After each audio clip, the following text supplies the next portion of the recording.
Welcome to Watch, Review, Repeat. This is the podcast where two best friends discuss the latest in film and television and then do it all over again the following episode. My name is Colton Brown, and joining me is Andrew Meadows. Good afternoon. I think you can say afternoon this time. It's one of the rare occasions where it might feel appropriate. We're verging on evening, but we're not quite there yet, I don't think. Although I don't know what the weather's like down in Florida, but it's pretty fucking miserable in Philadelphia right now. It is in fact not always sunny. True fact.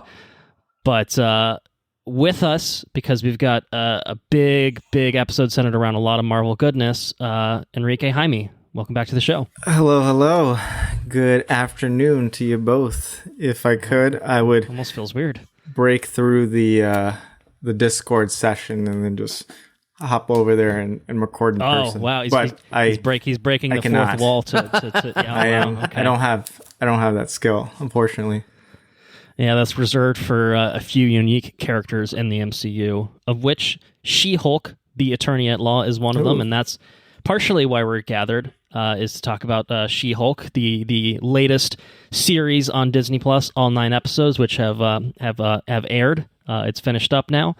But that's not it. We are also going to talk about the first Marvel Studios special presentation, Werewolf by Night, which I don't think we've actually talked about at all on this podcast. Not, yeah. I think the trailer came out at a little thing called the D23 exposition, which we actually haven't covered at all. In fact, we're going to cover parts of it today, but we're very late to the party in doing so. And as a result, Werewolf by Night is something that's just kind of, they dropped at the news like a month ahead of time, and then they put it up on Disney Plus, and it's just like a 55 minute kind of one-off deal. Kind of snuck up on you know? So yeah, I mean, just in time for the Halloween season. It's certainly a nice kind of bonus thing that we've gotten from Marvel. Even Marvel is at the point of doing bonus episodes. Can you believe this shit? And so yeah, we're gonna kind of lump it in with the coverage of She-Hulk today. We got tons of Marvel news that we're gonna get into as well. And then yeah, She-Hulk and then Werewolf by Night will be kind of the rundown for this episode. So by night. So yeah. So we got a lot. We've got a lot to get through. So why don't we just go ahead and get into some things? Why don't we start with a fun fact or two if we have any?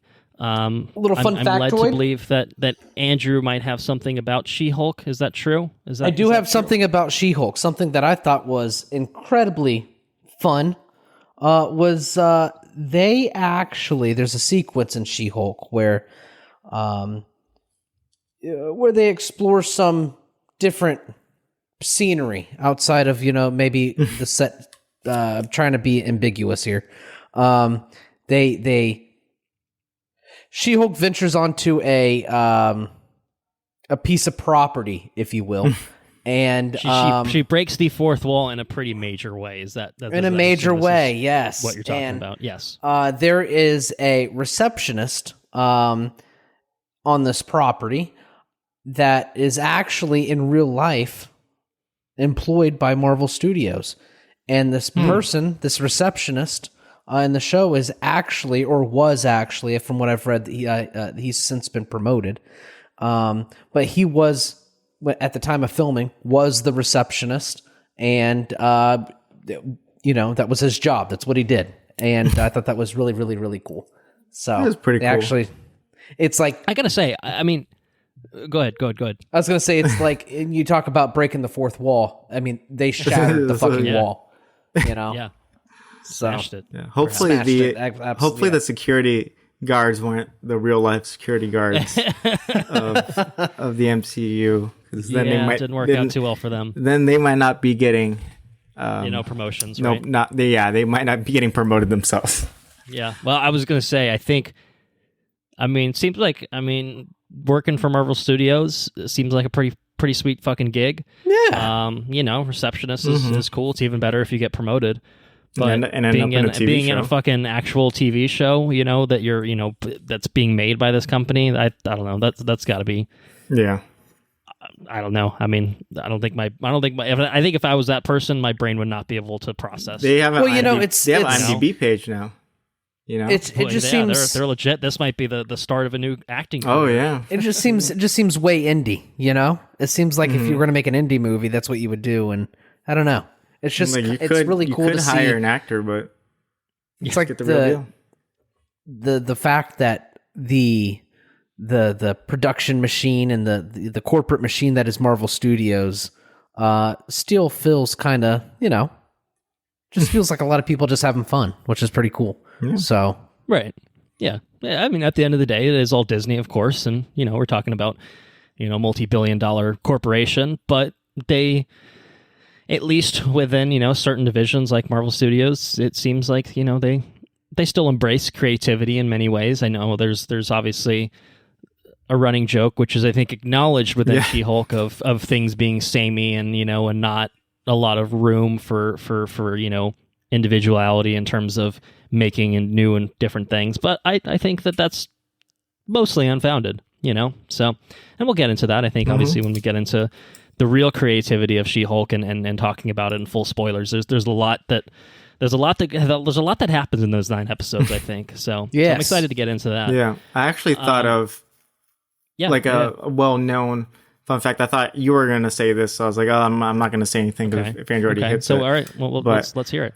As you were just alluding to, this is a character that breaks the fourth wall. We have another Marvel character who's very famous for breaking the fourth wall in Deadpool, but he was not the first. She-Hulk did it first, like in 1989. Oh, okay. So Deadpool is a copycat. In some ways, I mean, a copycat in more than one ways. Literally, his name, what Deathstroke as well, right? Exactly. Slade Wilson, just a little similar, but just change it to Wade, and no one will notice. Right, but and make his costume a slightly different color. Yeah, no, it's just he likes knives and swords and the other character, but anyways, it's She-Hulk did it first, which is pretty cool because it becomes a central plot device, I would say, to the show. Yeah, and it's been prevalent in I think her comics, since the inception, but for them to embrace it in such a major way for the show, I think is a really neat, interesting thing that I think takes it a step further than we've even seen it with Deadpool thus far in his 2 films. True. They really went for it. They went for it. We'll see if they succeeded. We'll talk about that when we talk about She-Hulk, but I don't know. It was pretty cool, I thought. I have a fun fact about Werewolf by Night, so we don't leave that out. It's a small one, but it is the directorial debut of one Michael Giacchino, who is an award-winning composer traditionally, who not only composed the music for Werewolf by Night as well, but has previously composed in the Marvel Cinematic Universe, doing the likes of Doctor Strange, the first one, all of the John Watts Spider-Man movies, the whole trilogy, and he was also a co-composer on Thor: Love and Thunder, and he has a pretty extensive resume scoring beyond that. I think doing a lot of Star Trek. I like his Star Trek theme. That's a cool one. Yeah, Star Trek. I think a lot of collabs with J.J. Abrams, if I'm not mistaken. And so yeah, I mean, he's pretty established. Cool that he has this opportunity. I don't have this in front of me, but I feel like I read it somewhere, and I could just be making it up. But I feel like he went to film school with the intention of directing, and then he just ended up basically becoming a composer by happenstance, and obviously built a whole career out of it. So this almost feels like a return for him, like what he actually wanted to do. So it might be the first of other directorial efforts. I would imagine. Good for him. People That's liked awesome. it, and it was successful, and people think, oh, this guy might have some chops after all. I don't know, but he's been around the business a long time. I'm sure he's picked up a lot of stuff, especially working with someone like JJ and any of the other folks that I'm sure he's worked with. He's probably learned a lot, just being around the process so much. So, but it's interesting to see him. He's a very creative mindset, right? To be able to do score films, and then obviously to do your own, but then like direct it on top. And I would like to see him do more, like see like a full feature length movie, and like have him score that too, and see how the score goes with the film, because that's not a lot of people can do that, right? Yeah, no, that's easier said than done, I think, overall. But yeah, that's what I have, a little brief fun fact on Werewolf by Night. So we'll circle back around to both of those in due time. we're going to start the news with a couple pieces of news that are not Marvel related, and then we're going to really shift gears and do exclusively Marvel stuff because we've had a lot of Marvel news piling up for the past month and a half to 2 months roughly, and now is the time to catch up on all of that. But I included 2 additional pieces of news to lengthen this episode. No, that's not why. I did it because I think that the first one particularly is one I think that Henrique is going to appreciate certainly more than Andrew and myself, and then the second one is one that we just have to talk about. So the first thing is that 6 seasons in a movie. It's motherfucking happening. Community is getting a film at long last, fulfilling the prophecy stated within the show, and it's going to be coming to Peacock. Dan Harmon is involved. It's bringing back most of the original cast, including Joel McHale, Danny Pudi, Allison Brie, Gillian Jacobs, Jim Rash, and Ken Jeong. It sounds like Donald Glover's involvement is up in the air, but it's certainly a possibility. And no Chevy Chase. He's going to be MIA. Because he's Chevy Chase, and and Yvette Nicole Brown, I think, is. I think her appearance is also. I feel like still, he was just kind of playing himself, well. In Community Yes, for half the time, so. Just saying like wildly, like inappropriate things, and you're like, I wonder if Dan Harmon's like, that wasn't in the script. It's just Chevy Chase, just like ad-libbing, going at it. Yeah, pretty much. I think that is true. But Community, Andrew, would I be correct in saying you haven't watched any of it? I don't know what that is at all. You don't know what it is? So I'm going to kick it over to Henrique because I think he's probably our Community expert. I watched the first 2 seasons, I believe, and then that's where those are the 2 best ones, right? So if you're going to watch any seasons, the first 2 are for me like top tier television, and then there's like ebbs and flows, writer strike, changes, but it's such a solid like sitcom. I think I watched the first episode because it came free in like your iPod or something like that, or I don't know what it was, but it was like an NBC kind of thing. Around the same time, like Office was going on. I think Parks and Rec might have coincided with the timing too, but it's just like right amount of mix of Dan Harmon and like his humor. It's like just fantastic, like really hilarious stuff. The paintball episodes are some of like my favorite episodes of television I think I've seen. Dan Harmon's absolutely fucking hilarious. I do like Dan Harmon. So, and it's got the guy from Yesterday's News Tonight or whatever. John Oliver's in it. He's a teacher. Betty White's in it. Michael K. Williams. There's like a bunch of great cameos of just like people playing professors at this random community college. That's Greendale. Put some respect on the human beings anus or whatever they are. The anus flag. Yeah. I mean, it's exciting, right? For them to actually do this thing, because I mean, Community itself, I feel like got canceled like 7 different times throughout its run. It just I think it got revived. I feel like obviously at least once, but I feel like I don't know, went through a rocky thing where Dan Harmon was like kicked off. He wasn't even came back. One of the seasons. Yeah, and then it was canceled, and then was it Yahoo? Right, fucking Yahoo of all places brought it back for another season. Absolutely bizarre. Yeah, but where the Russo brothers like kind of got started. That's true. Like it's some of their directorial the paintball beginnings. Episode in particular, I think was what helped land them the Winter Soldier gig. Which there you go. Probably helped them land the big Avengers gigs. And now they're multi-millionaires. So yeah, and they got their own production company, and they're just making Gray Man, the Gray Man, extended universe spinoffs and whatnot. I haven't seen it. Community is it's doing big things for people, certainly. That's cool. I think it's a really neat thing that they're doing. I would like to go back and watch Community at some point.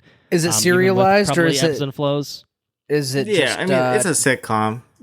So yeah, I think I think each episode's kind of got its own setup. I think it's probably more procedural than serialized. I think in terms of the storytelling. Okay. Yeah, okay. But it's just in terms of like sitcoms, really just usually have, here's the funny thing that's the setup for this episode. But I think in terms of character progression, that still kind of carries through. And Ken Jeong was like still kind of coming up at the time too when he was doing Community. So he plays a Spanish teacher. Senor Chang. Senor Chang. So that's pretty good. Stan Harmon. No, I highly recommend, especially the first like 2 seasons. But like even going forward, like the quality's not the same, but there's good gems sprinkled in. Yeah. So yeah, I'm looking forward to the movie.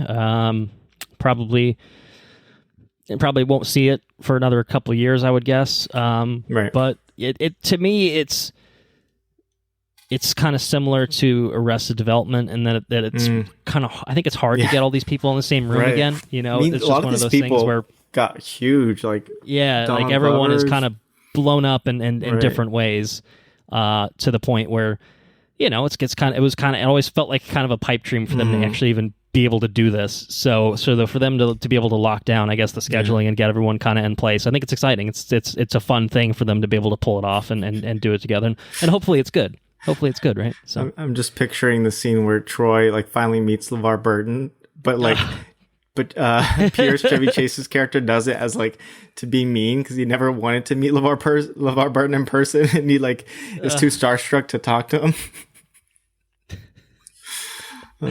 Oh man, good stuff. All right. Well, is the official teaser trailer for the Super Mario Bros. Movie also good stuff? Open for debate right now. Coming to theaters April 7th from Illumination, the studio behind Despicable Me and the Minions and such.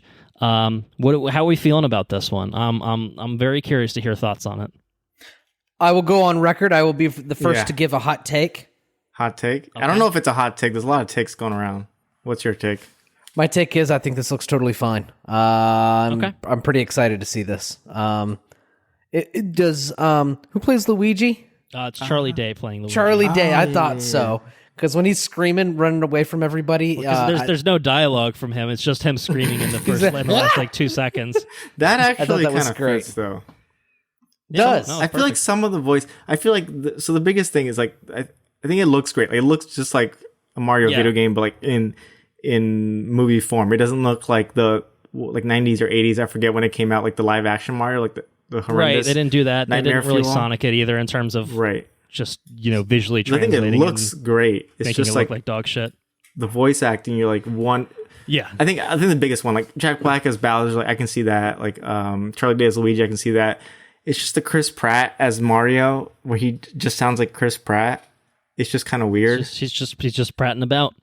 It's just a little weird. Kingdom, here we go. It's like it would have been bad if it was Chris Pratt doing an Italian accent, but I'm like, it's like I don't know. It just sounds pseudo weird. Brooklynish, but not really. Like it's not 100% just regular Chris Pratt. But it's like 95% regular Chris Pratt with like a little like New York inflection kind of thing, where it's just like it's different now. But at the end of the day, it is still Chris Pratt. What if Mario isn't really Mario? Because he appeared to not know what a fucking mushroom was. Like, but if he lived, I was a little curious. Like, he's not from the Mushroom Kingdom. He's like coming into the Mushroom Kingdom. Yeah, so that's is he what being I'm transported thinking. from our real world? He goes on a pipe weird. and then he pops out of the pipe. Is he a He's real like, life what's all plumber? this shit? That's what I'm thinking. That's what I'm thinking. I think so too. That seems to be the implication, is that this whole side of the universe, this whole world is unknown to him. So he's coming from New Donk City or something like that, and they don't have mushrooms there. I don't know, but isn't Toad Keegan-Michael Key? Toad is Keegan-Michael Key, yeah. And we didn't get. I mean, we got. He sounded he sounded different. Like if you didn't tell me, I don't think I would have known that was him. Yeah. Yeah, I think it's one of those things. If you know who Chris Pratt is, the most recognizable is obviously Chris Pratt, because he just sounds like himself. Even like Bowser, like Jack Black's, at least he's not just Tenacious D'ing it. I mean, he's still Jack Black, so he's going to Jack Black it up, of course. Right. But it still feels like he's doing he's got a little gravitas. And it feels like they put like a little bit of maybe there's like a filter to like deepen it or something. Right. Yeah, but it's it's something. I mean, Charlie Day sounds like Charlie Day, and what little we've heard. But I think that's fine. I think the difference is who doesn't love Charlie Day and who doesn't want him to be Luigi. Like, and like you can kind of see it. Like, yeah, that's great. That's perfect. The casting Chris makes Pratt sense. is just like, I think it's Oh, gonna be man. it's gonna be hilarious. Luigi tries to follow his brother through the pipe, and he's just like a nervous fucking wreck the entire movie. I think it's gonna be awesome. Where did we recently see Charlie Day in like voice animated character? I feel like he was just I'm not sure. He would voice somebody recently. I'll get back to you. All right, look that up. In the meantime, I will say we did not see or hear Anya Taylor-Joy as Princess Peach. We did not see or hear Seth Rogen as motherfucking Donkey Kong. That was pretty good. So I think those are probably the two ones that we really haven't gotten a good slice of to see how that's gonna be. He was in the Lego movie, the second one. Oh, that's right. Was he Benny? He was the Yeah, one that he was Benny. Spaceship! Yep. Spaceship! Yeah. Yeah, there you go. Yeah, he's great in that. Oh, in the first one, I forget. I'm- Both of them. I'm super down for Charlie Day. It's really Chris Pratt is the only one to me in the voice Just cast kind that of like holds it back. And like I think that there's going to be a certain weirdness I think associated with giving any of these characters voices that aren't just Yahoo, yeah, like that's Mario. Like Mario doesn't say shit, and Peach is like oh, that's Peach's like limited. What Donkey about Kong is fucking ape noises. So the other controversy of the No But Mario? well, I think we should seen weigh this? in on this. Yeah. I think we should Have you weigh seen on this, this Andrew? because yeah, I did notice that he has no ass. If that's has no what you're butt. saying. Yeah, He's got but in no the games dunk. he does. Well, yeah, because You know? he ass pounds it. He'll like he does the and ass so- slam. That's my theory is that because He he's will new gain? to the Mushroom Kingdom, he has not yet developed that ass. He has thus not far. developed the gluteus muscles. But by stomp the on end of the stuff. movie, the ass will slowly Okay, I like that this would be theory. hel- I like this theory. Like that hat in Super Troopers or whatever in Scary Movie where the cop's hat keeps getting bigger and bigger and bigger. You know about that? Exactly. Exactly. And I think the more that he ground pounds, that booty's gonna have to toughen up. He's gonna have to get to thick status real quick. There you go. So we're gonna have thick Mario with a fat ass by the end is my personal theory for the Super Mario Bros. Movie, which is definitely I'll take that. not a kids movie or anything like that. So no, I think they got to give him an ass. I mean, otherwise it's just very It just doesn't impractical. look right. It just don't look right. Yeah. There's what's holding up those pants? Nothing. Right. I guess that's why he's got suspenders on a fucking overalls. yeah, Just okay. Hold it up because his butt ain't doing shit. But I love the visual design. I think it looks fantastic. The animation looks gorgeous. The sequence with Bowser and the penguins in the beginning, particularly, is just really fantastic looking. So I feel like Great. I feel confident in the visual language of the film. Is the story going to be anything like fun? Like, like what are they doing with it? Like Bowser's clearly going after stars. Like, okay, that's very Mario-esque, but like why? What do they do? Is there a point to any of this? And then obviously, is Mario's ass going to fill out or not? Is a huge question. big mark that question. We'll have to answer at some point. But I don't know. I am looking forward to it. I think it's going to be fun. It does I think look it's going to be fun. ridiculous, but That's I'm a Mario okay with movie. it. Yeah, if you're going to do a Mario movie, I feel like this is probably close to the way to go because you can't just not have dialogue. And I think live action would be a mistake again. Right. So this is what you get, and that's fine. I saw a hilarious meme. It had it's something along the lines of like 80s kids, and then it had like the Super Mario Brothers poster, and they were like, "Oh, this is great, a Mario movie," and then they had a picture of Mario, the new one, right? And it said something along the lines of like, "I can't believe it doesn't sound like Mario," and they're all pissed, Yeah, it's cool that they're making a Mario movie. So I'm pretty happy with it. It looks like it's pretty decent so far. So yeah. April 7th, about I guess half a year roughly to wait for it. So we'll be seeing it in theaters probably. I would have to guess. But that concludes the non-Marvel portion of this episode, and now we are going to probably until catching up, go full steam ahead and talking about exclusively Marvel things. So buckle up for that in case you're not ready for it, because we got a lot to catch up on. And firstly, we'll catch up on the major things that were revealed at the D23 Expo, which I think took place early September. For reference of how long ago it's been, Yikes. and how some of this might be old news for some folks listening, but nonetheless, we haven't talked about it here, and now is the time to do so. So jumping into, I think, just kind of the news type things that were revealed. The first thing, which is something we'll circle back to shortly, is that they reconfirmed, Marvel Studios reconfirmed that Don Cheadle is going to be appearing in a Disney Plus series called Armor Wars. They gave out a new logo for that, and that was about it. Like I said, we'll come back to that very shortly. Beyond that, Fantastic Four, they confirmed that Matt Jackman will be directing it. I think we had basically said that he was in negotiations last we talked about it, and now it's official. And that's all the news we got on the Fantastic Four front. No casting, nothing like that. Yeah. So not a whole lot to offer there, although we will have some slight updates on the timing of when it comes out later. But the goodies, I think, on the Disney Plus series side of the house, for Loki, we got some very exciting casting news for season 2. Kelly Kwan is going to be joining the show, and we saw him recently in Everything Everywhere All at Once. Yeah. And then, of course, he was Data in the Goonies and Short Round in Indy when he was a kid, and he was fucking fantastic in Everything Everywhere All at Once. So I'm like, excited to see him in Loki season 2. I think there was like a picture that he took with Harrison Ford at D23 because they gave some footage of Indy, cool. And so it was like really kind of cool to see those two reunited as well. But that's what's going on in Loki. Any thoughts on that before we move on? I feel like it fits in a multi-universe story pretty well, so what better one to do it in Marvel than Loki? Yeah, that's true. Yeah, that's true. Very excited. And then over on Ironheart, which is a forthcoming Disney Plus series about Riri Williams, who we're going to be getting introduced to very shortly in Black Panther Wakanda Forever, we have learned that Anthony Ramos is going to be playing the character of Parker Robbins, a.k.a. The Hood. Mm-hmm. Which I think is a magic-based character who wears a hood. He wears a hood. And that's about all I know. I think he wears a hood and he's got some guns. I don't know what he needs the guns for if he's got magic shit, but maybe they're magic guns. Who's to say? But Anthony Ramos is great. Yeah. So, really enjoyable in Hamilton and the Heights, I think, are probably the two places that I have been exposed to him, and he's been great in both. So I think it's a good casting addition, obviously. So, and he's going to be in the other Transformers movie coming out. I think the pseudo Bumblebee sequel.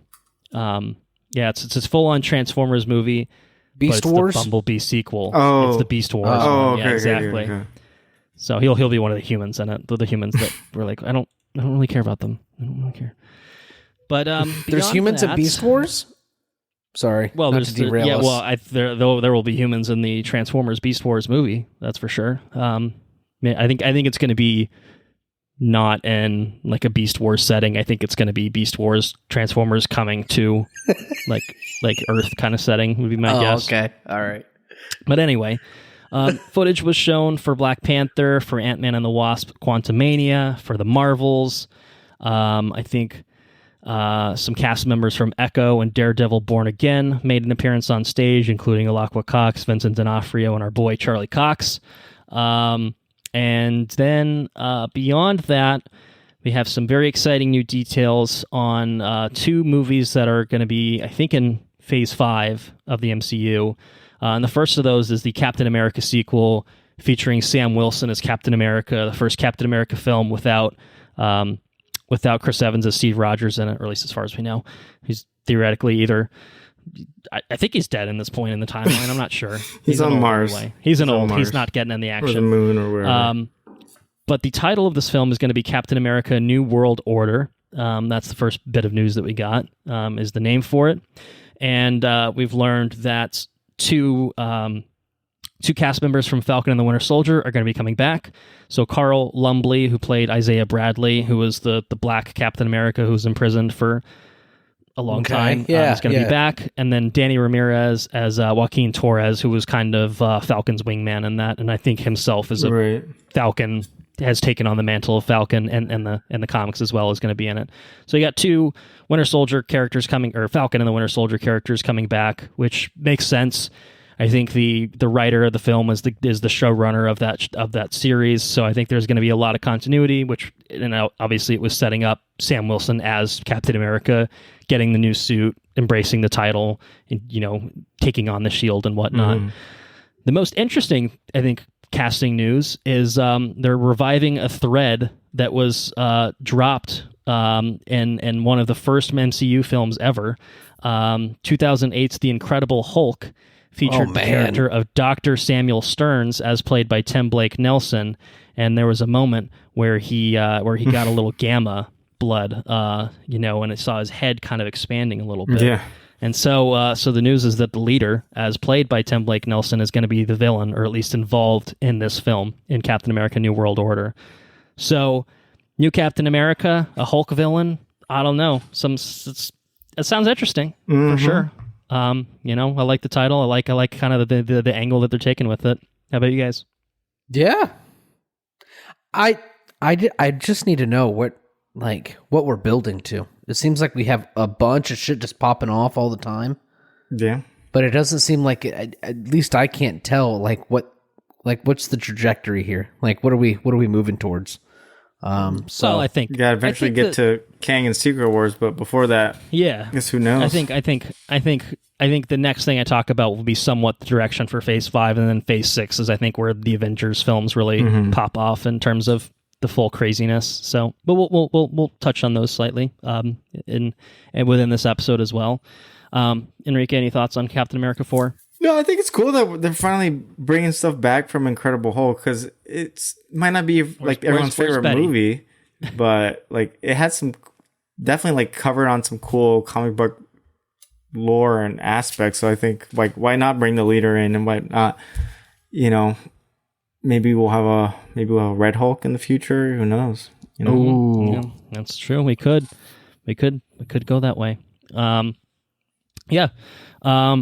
So I think what is going to be capping Phase 5 of the MCU is a film called Thunderbolts, which is not quite the Avengers, but it's certainly a team-up movie of sorts with maybe some more forgotten characters, or maybe not as goody two-shoes characters.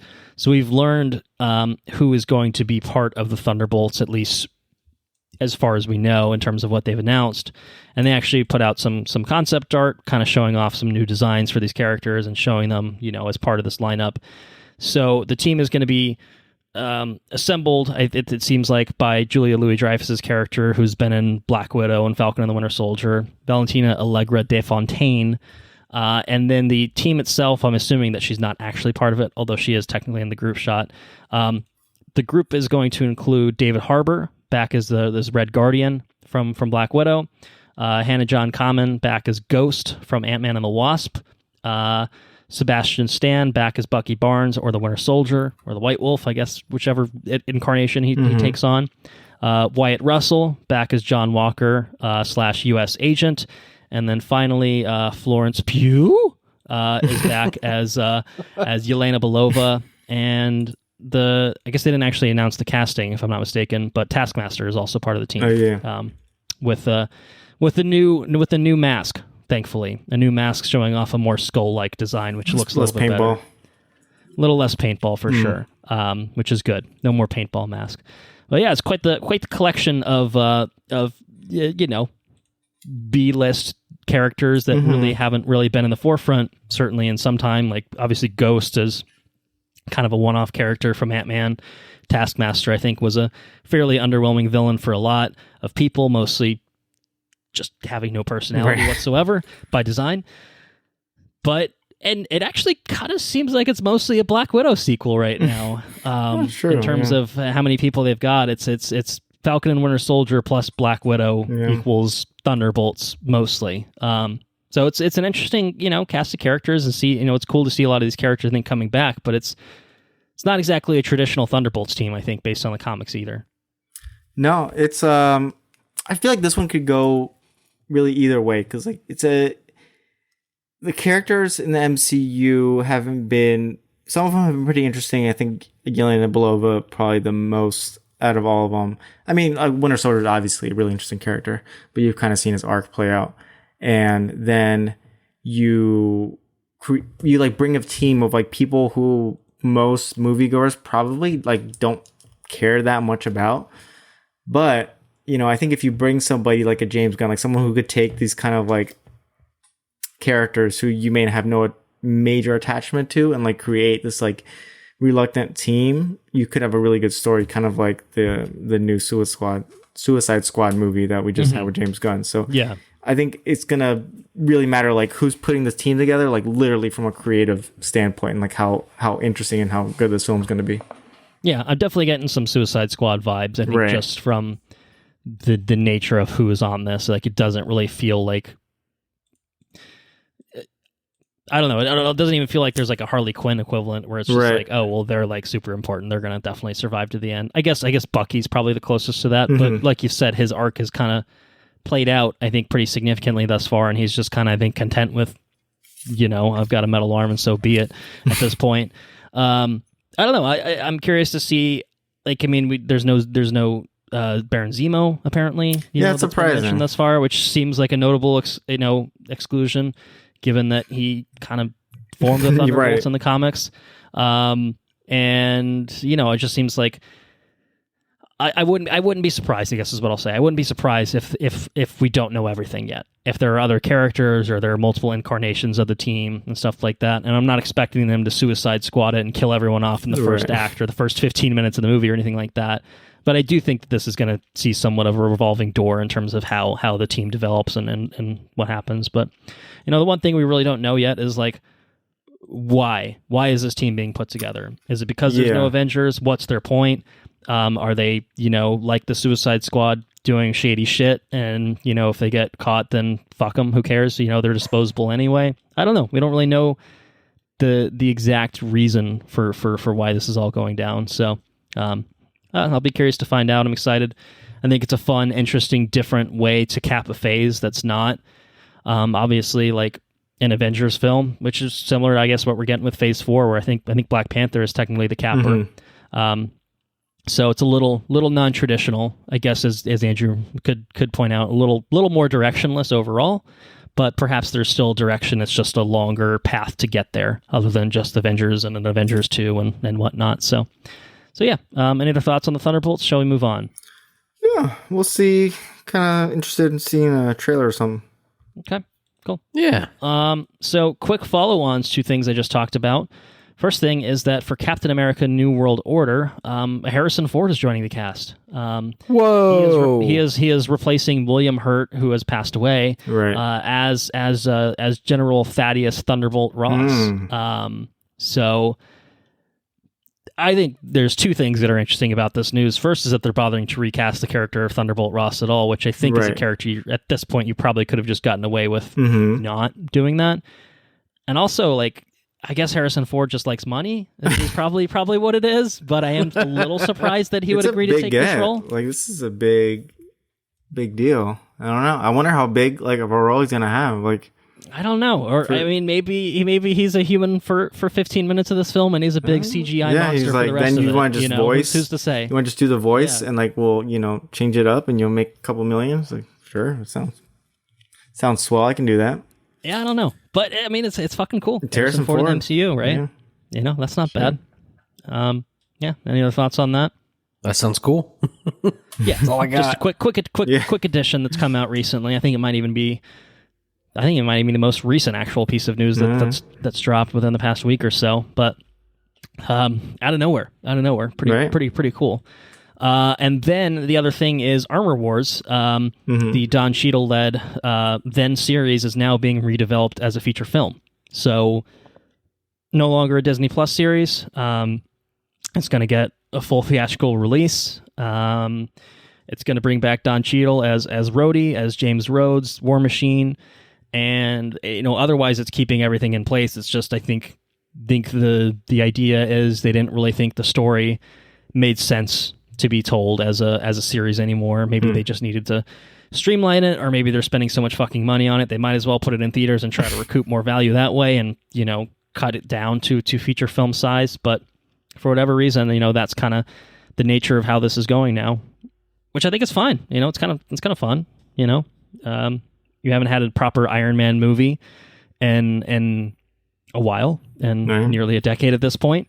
So this kind of feels like it could kind of fill that void. And with Armor Wars, you're talking about probably Ironheart maybe being involved, and maybe a Justin Hammer, you know, and other Justin Hammer contenders, you know, trying to come up with their own Iron Man suits and stuff like that. So I don't know. That's cool. It's cool is what I say. Does anyone say anything differently?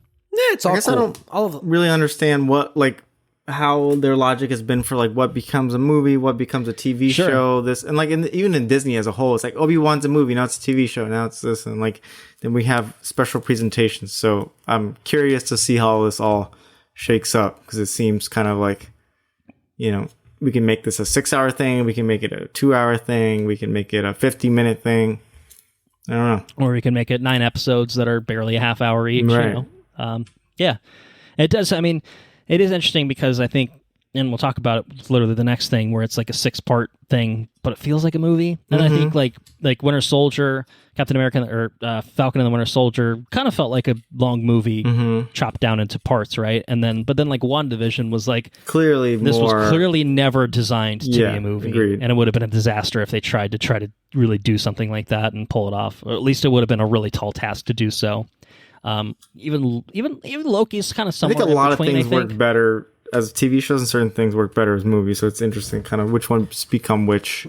Yeah, well, it's interesting that, you know, they will redevelop things on the fly, realizing, okay, this could be better suited in this particular medium or something like that. So I don't know. It's kind of interesting. But yeah, I don't know who makes those decisions. Probably Kevin. Probably Kevin makes those decisions, I would say.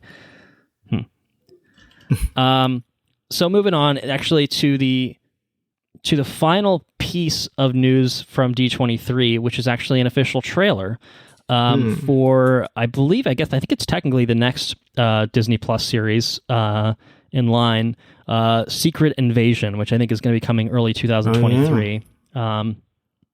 Bringing back Sam Jackson as Nick Fury, Kobe Smulders as Maria Hill, Martin Freeman. I think we saw Martin Freeman in there somewhere.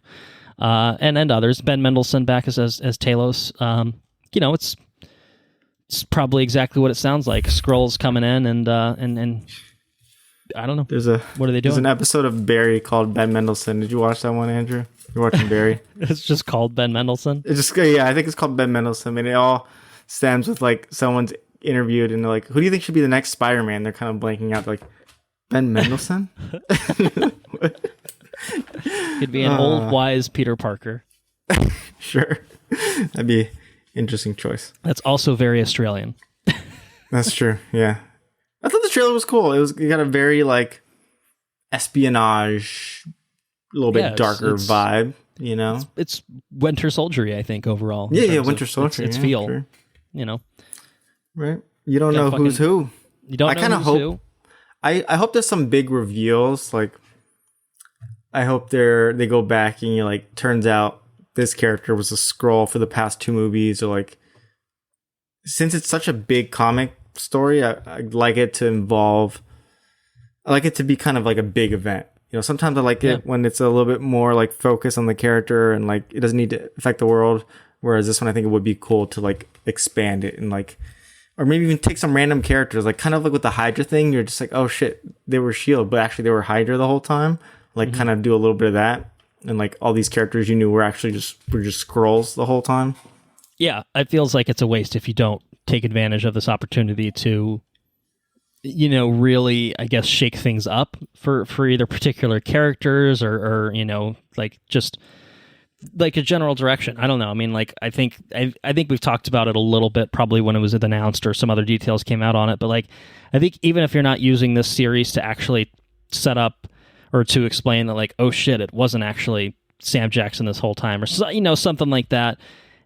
If you at least end it with some sort of swap, and even if it's something that, like, was revealed in a mid-credit scene where it's just like, oh shit, moving forward, we as the audience know this character is a Skrull, but we don't know when and where that's going to be found out or how that's going to affect anything until, like, they actually deal with it at that point. I think that would be an interesting kind of way to end it. Shit, like, someone's a fucking Skrull for every subsequent appearance, until they deal with it. I just think that would be kind of neat. But yeah, for sure. I thought this was awesome. I'm excited about this. It feels like an espionage thing. I had no idea that this came out, so this is recent news for me. I had, like I said, I had no idea. So this definitely scratches an itch that hasn't been scratched, and it's awesome that it's a show. At that, you know what I mean? So 6 episodes. Yeah, real cool, and it's really cool too to get and I mean, I guess we had Agents of S.H.I.E.L.D. forever ago, you know what I mean? But it's Kind cool of. Tell that to Kevin Feige. He's putting his fingers in his ears right now. It's like, no, it doesn't exist. It's a fake show. But this is MCU's Agents of S.H.I.E.L.D. Agents of S.H.I.E.L.D. Yeah, so that's cool. It's like I put Agents of S.H.I.E.L.D. for realsies this time, though. That's it. So I am definitely 110% on board with this. It seems very cool. And it's right around the corner, it seems like. So yeah. A few months probably. I would like to see the I think I'm most interested to see why. Why are the Skrulls doing all this stuff? Or I guess the thing on the question, or the big thing at the end of the trailer or whatever is I'm the only one standing in their way of getting what they want or whatever. So what do they want? Yeah, what do they want? We don't know what they want. There's some sort of box crate looking thing. What's in it? Yeah, it's true. We don't know. Infinity Stone? Probably not. I think we're done with past that. Also, with all this Marvel stuff, there's all this stuff, right, with the aliens and the body snatchers and shit. Mm-hmm. But then there's also there's multi-dimensional shit going on, right? So it's different multiverses and stuff. Yeah, I mean, are the aliens really the end of the world? I mean, what is our main threat here? Or it doesn't really matter because it's game. Yeah, exactly. I'm interested to see that. I'm interested to see where it goes. So, but yeah, me too. All about it. Cool. All right. So, streaming 2023, early 2023 on Disney Plus. Okay. So a few months to wait. No official date just yet, though. All right. So that brings us to exiting D23 and talking about everything that's broken since then. So back-to-back news. We have writers for the next 2 Avengers films. So we I think we found out at Comic-Con that Phase 6 is going to complete the quote-unquote multiverse saga, and it's going to end with 2 back-to-back Avengers films. Then back-to-back. I think it's changed now. But the first one is going to be called Avengers: The Kang Dynasty. You could probably surmise from the title that it's probably going to be a Kang-focused Avengers film. And we are going to be seeing that character next in Ant-Man and the Wasp: Quantumania. So it only makes sense, I guess, that they brought back the writer from that film to pen Avengers: The Kang Dynasty. So Jeff Loveness, who wrote Quantumania, is going to write The Kang Dynasty. That's the news for this. It's going to be directed by Destin Daniel Cretton, who did Shang-Chi. Right. And it's going to be set to debut in theaters May 2nd of 2025. So that's kind of the idea. And like I said, I think it makes sense. You have someone who's clearly written the character already. Now, if Ant-Man comes out and we fucking hate Kang and it sucks and whatever, then that might be a cause for concern. But otherwise, I feel like it makes sense to have that sort of continuity, with like the Russos jumping from Civil War to the Avengers films, and then having the same writing team involved the whole way through. I think it kind of made them feel interconnected in the best way possible. So that's my take on it. Any other thoughts on this man who I don't know anything else he's done? Being involved. I mean, it makes sense, but until we see Quantumania, I don't know if this is necessarily a good thing or a bad thing. But well, okay, I can tell you something he has worked on. He wrote on the acclaimed and widely popular animated series Rick and Morty. So nice. Yeah. I think there's a lot of fucking Rick and Morty writers that have jumped to the MCU. I don't think he's the only one. So yeah. So anyway, when we get a Dan Harmon MCU film? I don't know. They're poaching everyone but Dan Harmon, basically. Yeah. that's that. I think it's literally all he's written on. Other than he's written for the Emmys and the White House Correspondents' Dinner and Jimmy Kimmel and the Onion News Network and The Office. There you go. One episode of The Office. Okay. So it's really just Rick and Morty, and then it's big. He's on the big time now. So good for him. Good on this guy. But on the other end of things, the final Avengers film, Secret Wars, that's going to be written by Michael Waldron, who has also worked for Marvel previously, writing season 1 of Loki, and then writing Doctor Strange and the Multiverse of Madness. So he's writing it now. Obviously he's got some multiverse experience as well. I think it's kind of the same kind of thinking. Yeah. I would imagine of, well, you've been doing this thing, you've been playing with multiple dimensions and shit. Certainly Secret Wars is going to be probably the biggest version of that realized to date. You have experience in this realm, go fucking wild. Like, I assume that's kind of the prerogative here is you've done this before, take it as far as you can. So what do you guys think about that? Well, it makes sense. Like he seems like he's kind of like spearheading a lot of these new things. In terms of script wise, I liked Loki season 1 more than I liked Doctor Strange Multiverse of Madness. So I kind of hope I would agree more along that. But no, I think he's got some chops, and he could write an interesting Avengers film. Obviously, work with whatever director does that. So we'll see.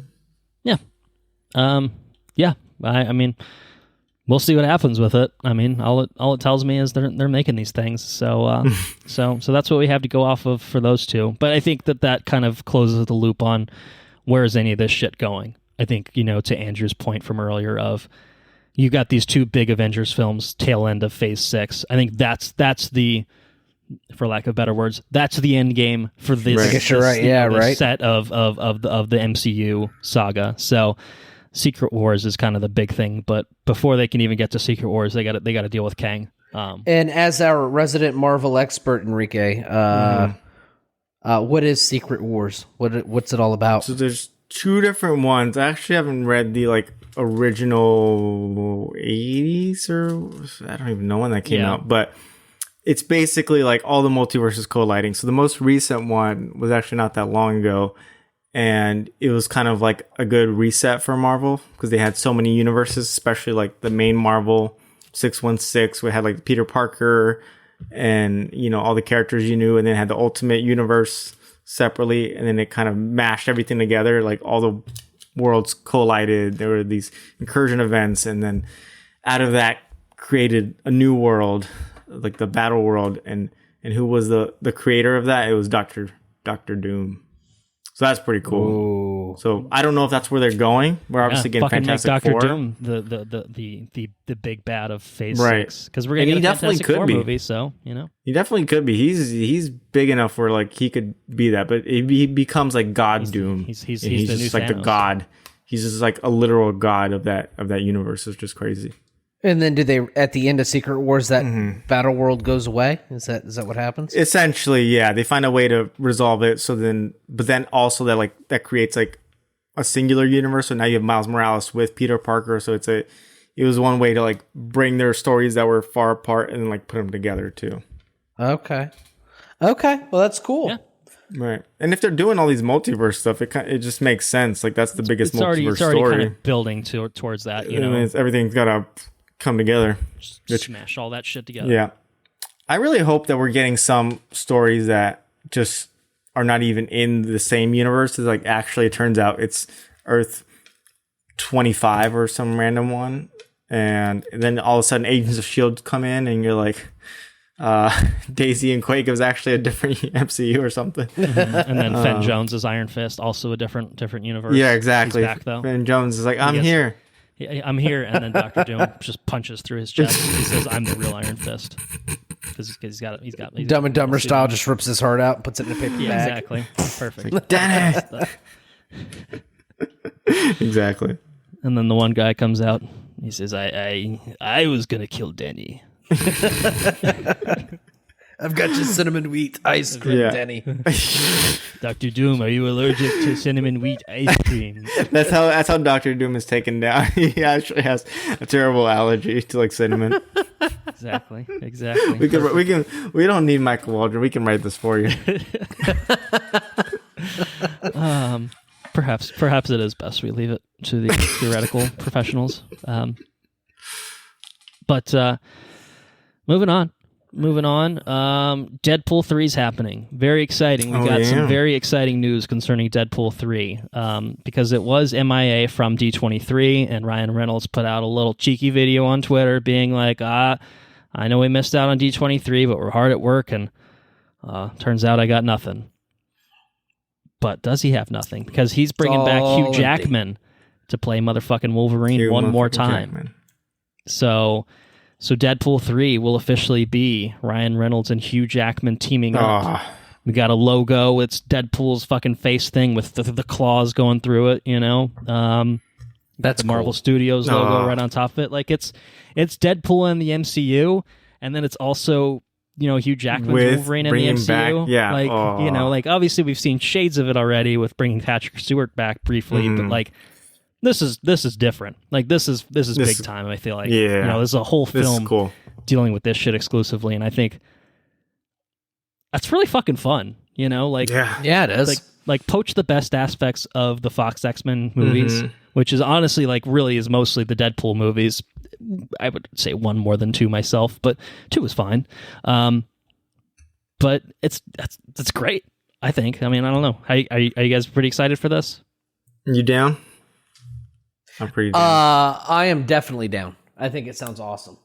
Yeah. No, like this, and just like the announcement, like you could tell because like Ryan Reynolds now is like, you know, kind of embraces the Deadpool persona. He's like kids around on Instagram and YouTube and all the social medias and stuff. So you could tell like this is going to be a fun marketing campaign leading up to the movie, and I'm expecting a lot of fun in this movie, but also again Wolverine, man, like hopefully he does like some crazy like yellow suit with the hair and like all the crazy stuff. Like now is the opportunity to embrace the then thought of as ridiculousness. Like what were you expecting? Yellow spandex or whatever? Like give me some yellow now spandex, is what I am. Motherfuckers. You know, I want it. Bring it on. I feel like we saw it because like wasn't there the scene that was in? There was a teaser. The Wolverine or whatever it was, where like there was like a little teaser, and it had the fucking mask, and it's like, all right, put that shit on, asshole, put it on. Yeah. Then they made Logan, and he's just like, I'm gruff and serious again. Yeah, which is awesome. But Logan, this is like Logan. Yeah, this is cool, and I think like it doesn't take away, I don't think, from like the ending of Logan, which like closed off the story, because it has to be a different Wolverine. Like it doesn't make sense to like for this to be the same Wolverine in the timeline as the other one, as the one we've seen, because I think that one was even a separate one from the main X-Men movies, is what Logan Mangold said. So I think this will even be like the MCU Wolverine. What he's been doing for this whole time, we'll see. I mean, how we get Deadpool to switch over to this universe, we'll see. But like, no, I'm all about this. I mean, the answer is it's Deadpool. It doesn't really matter. Yeah, you know what I mean? Like, there's some sort of plot device, the fourth wall, or he just breaks the fourth wall and somehow jumps universes because he's fucking Deadpool, and why not? So, yeah, it's really fun. I'm excited to see. I mean, I don't know how much longer Hugh Jackman can keep fucking being the huge jacked man that he is, but I guess he's ready to give it one last go. He's giving me some Tom Brady vibes a little bit of like. You know, his family's like you can't keep eating just chicken all the time and chicken and rice, you know, exclusively, and pumping them steroids and protein shakes and stuff like that. And then he's like, I'm going to do it one more goddamn time. Anyway, hasn't worked out well for Brady thus far. No, not so far. So hopefully this is a different story. Hopefully. So anyway, Deadpool 3 coming in 2024. We'll get to the exact date shortly. But first, we'll talk about what's going on Blade, because things are not unfolding very cleanly for the Blade film. First news that came out was that the director, Bassam Tariq, departed the project, and it was, I think, a month or so away from shooting at that time. and that seems like a bad thing to happen. You kind of need a director to steer the ship. So what has happened now is basically Marvel has temporarily shut down production on it. It was set to shoot in November, so probably about a month and a half, 2 months when the director kind of jumped ship, I guess, so to speak. And so they're looking for a new filmmaker now, and I think there are rumors. I don't know that I've seen anything actually concrete in terms of the sources on this, but a lot of the speculation was that Mahershala Ali, who's cast to play Blade, was not terribly happy with the script. And so it's already gone through a couple revisions, and so this might afford an opportunity to try again, and keep working on it, get it right, get everyone happy with the project before it really goes forward. And I think that's, do it right. You know what I mean? Like if you need more time to do it, God knows Marvel has enough fucking shit on their plate, and content coming out otherwise that we can afford to live, without Blade for another year, a few months, or whatever it ends up being, just because they need the time to get it right. Like, don't DC it. Don't just shove shit out there because you have to, because you think it doesn't matter. People eat this shit up anyway. Like, put some care into it, is how I feel about it. So it sucks, obviously, but I think this is better than the alternative of, just ramming through a piece of shit. So yeah, keeps Marvel from being disappointing DC. Thing. Yeah, sure. Especially because I assume Blade will have some significance going forward. And one, just looking forward to a Blade film because Mahershala Ali and everything would be cool. Yeah. But then, it ends up, because you have such serialized storytelling, it ends up messing up and pushing back other things. So I think it's just disappointing as a whole. I think that's tough. If anything's riding on Blade being out at a certain point, then it inherently changes things around, and they've already had to do versions of that, I think, with COVID affecting productions. They're already shifting some dates around, and I don't know if it was because of Blade, but it seems like more and more things might get delayed or pushed back, which always sucks. So, but hopefully this means we end up with a good film, but definitely kind of made me worried a little bit for Blade. So hopefully we get back on the right track, because this could be really good. Well, you did kind of mention it, and indeed, this had a cascading effect on the release schedule, basically, of, oh shit, we have to reconfigure our entire release order because the Blade's not going to make its original schedule date because it's not going to be ready in time.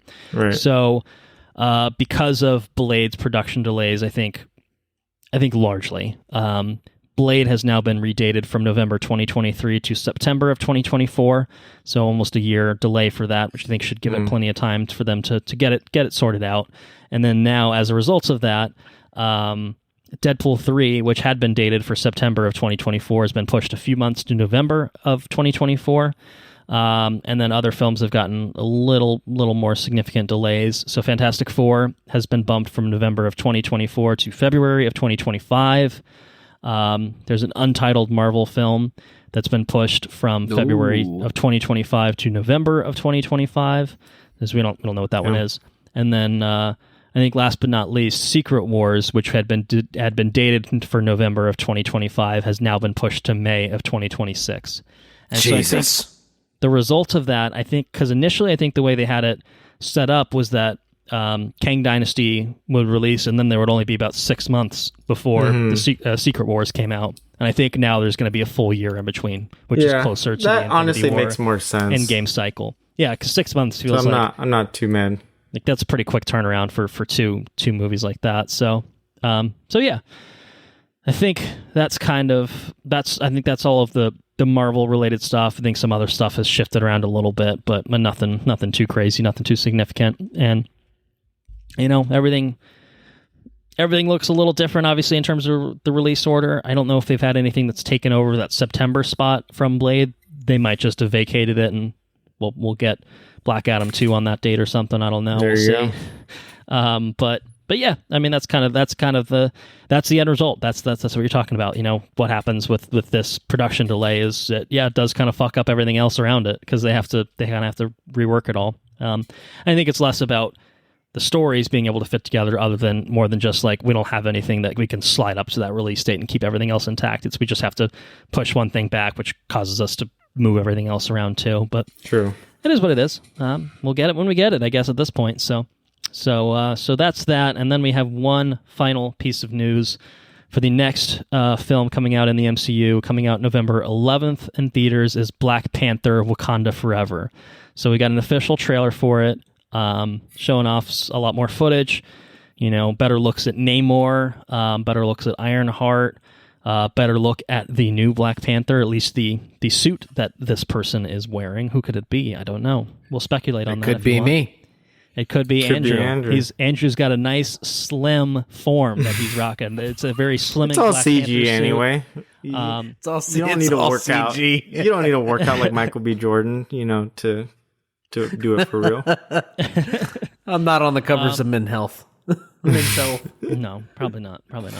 But yeah, what do you guys? It's obviously it's right around the corner. We don't have long to wait at all for this. But based on this boatload of footage that we got, how are you guys feeling about Black Panther? Other than Andrew, are you the Black Panther? Obviously, I know Andrew loves it. Are you the Black Panther, Andrew? He's just tooting his own. Yes, I am still Black Panther. Yes, I am. Man, I couldn't be more excited. This is just going to be ridiculous. It's going to be a ridiculous movie. Namor, which is, he's got little wings on his feet. That's cool. I don't know what that's all about, but I guess we'll find out. He's got to be able to fly somehow. Where else would you put wings on a person, if not their ankles? That's true. Seems like it'd be very hard to balance. Seems like he would just He's like, kind of like jet boots, you kind of they're propelling you up, like double jumps. Yeah, he gets a little jump. Yeah, he's like, and and they got those. They're very, very, very small little wings. Those little wings got to be like a dachshund's legs. Dachshunds have to they gotta fucking move real quick. Yeah, they gotta go fast. Yeah, so we'll see how Namor works out, But yeah, it looks cool. I'm excited about it. Excited to just, we've been revisiting a lot of things here. We went on the Ink to Film podcast and we talked about The Hobbit. That was a good. Yeah. I listened to that episode. That was a good one. And I started House of the Dragon. We'll talk about that in the catching up section. Okay. It's just, granted, the MCU is like one universe, I guess. Sure. It's a multiverse, but it's just cool to be back. You get to go back to Wakanda. It's cool to be back in Wakanda, right? So I'm excited to see what happens. No, and you got Ryan Coogler coming back. Obviously no Chadwick Boseman, but it seems like this movie's really gonna make that a big part of right. They're not ignoring. Where's the Black Panther? Where is T'Challa? So I think it's gonna be a very emotional movie, like dealing with that. I'm sure the actors all. I know Ryan Coogler talked about they're all very close. It sounds like they had genuine friendships with Chadwick Boseman. So I think it's gonna be a lot of probably genuine feelings coming through the screen, which might be hard to watch, but I'm pumped for this film. I think everything we've seen looks great. Maybe the most pumped for Namor and Talocan and that whole civilization. It just seems so cool, and bringing this ancient Aztec lore into the MCU. I think is super cool move. So yeah, I'm the design super pumped. And sensibilities feel very inspired. It's just and his costume just looks awesome. I think it's not. Yeah, he doesn't feel like an Aquaman copycat at this point. Just a lot of the piercings and everything. It's just. I think he looks great, visually, and I think this is gonna be a good showdown between, because I think Namor is gonna be pretty powerful in this film, and his civilization is gonna be one to reckon with. So I wonder if they're gonna be sole villains, or if there's going to be a little bit more to it. I would like for it to be kind of this complex situation. I hope that they're not just bad guys.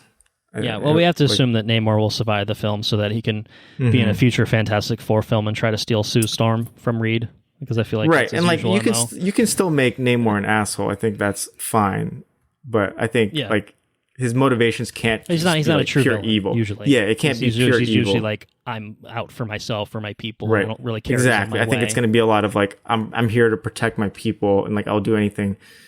So I wonder how Wakanda plays into that. So I don't know. I'm pumped for this. very excited to see how it all comes together. I think I'm most excited just the cinematography just looks splendid, and like the costumes and stuff. And then I think Ludwig soundtrack and the fucking score coming back, and that plus whoever Ryan Coogler recruited for like doing music on it, like that's the stuff that like I'm really, really pumped for. I mean, I'd love to see how they deal with Chadwick's absence and how they're resolving that storyline. Like I'm really interested to see how they're able to pull something off along those lines, because it just feels like an impossible feat. But if anyone's going to be able to do it, I think it's Ryan Coogler and company. So I'm really excited. Should we place bets on who the new Black Panther is, or should we? I think there's a good chance there's going to be multiple Black Panthers. Well, see, that's my thing. I was gonna say, I feel like this trailer is clearly trying to make you think that Shuri's going to be Black Panther, which I feel like she will be. And I think that very well could be her in the suit that we see at the end. Like it looks physically and just design-wise like a Shuri Black Panther kind of suit. I do. If I were to guess, I agree. I think there would be more than one character taking on the mantle of Black Panther throughout this movie. Is my guess. Yeah, that's kind of how I could see it. But who stands at the end of the day is the Black Panther. That I'm not sure. It's still Shuri. Yeah, I don't know. I'm holding out for Nakia. I just feel like she's got the chops. I'd love that. Plus I like Lupita Nyong'o a lot better than I like Letitia Wright. That's all I'm saying. So, all right, November 11th, Black Panther: Wakanda Forever. I'm sure you'll be hearing from these three boys when that comes out. So looking forward to that.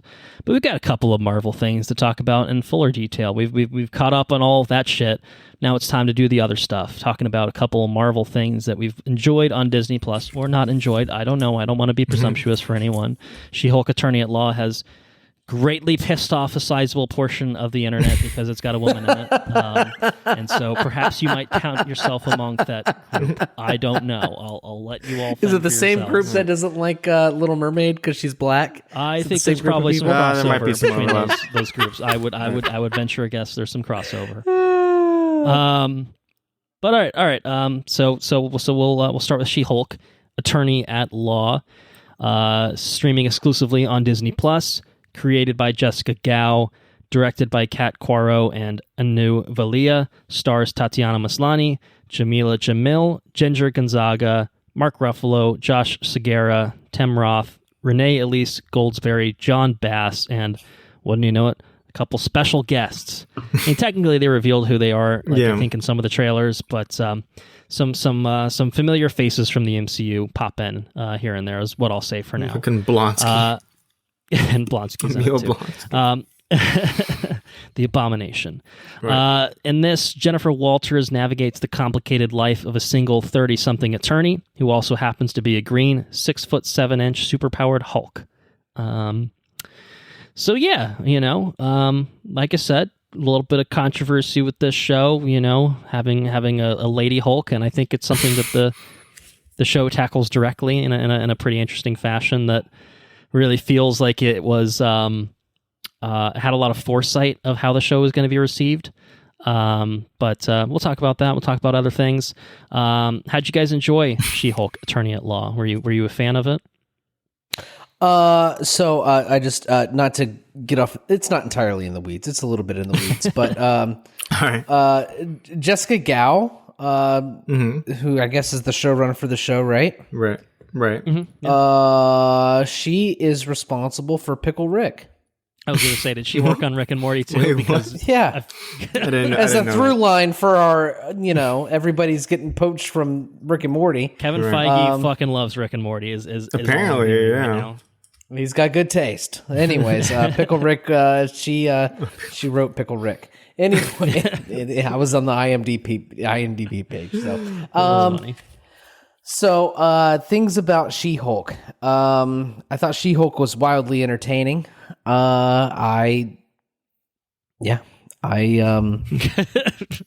have fun? I had fun. Every week I looked forward to tuning into She-Hulk.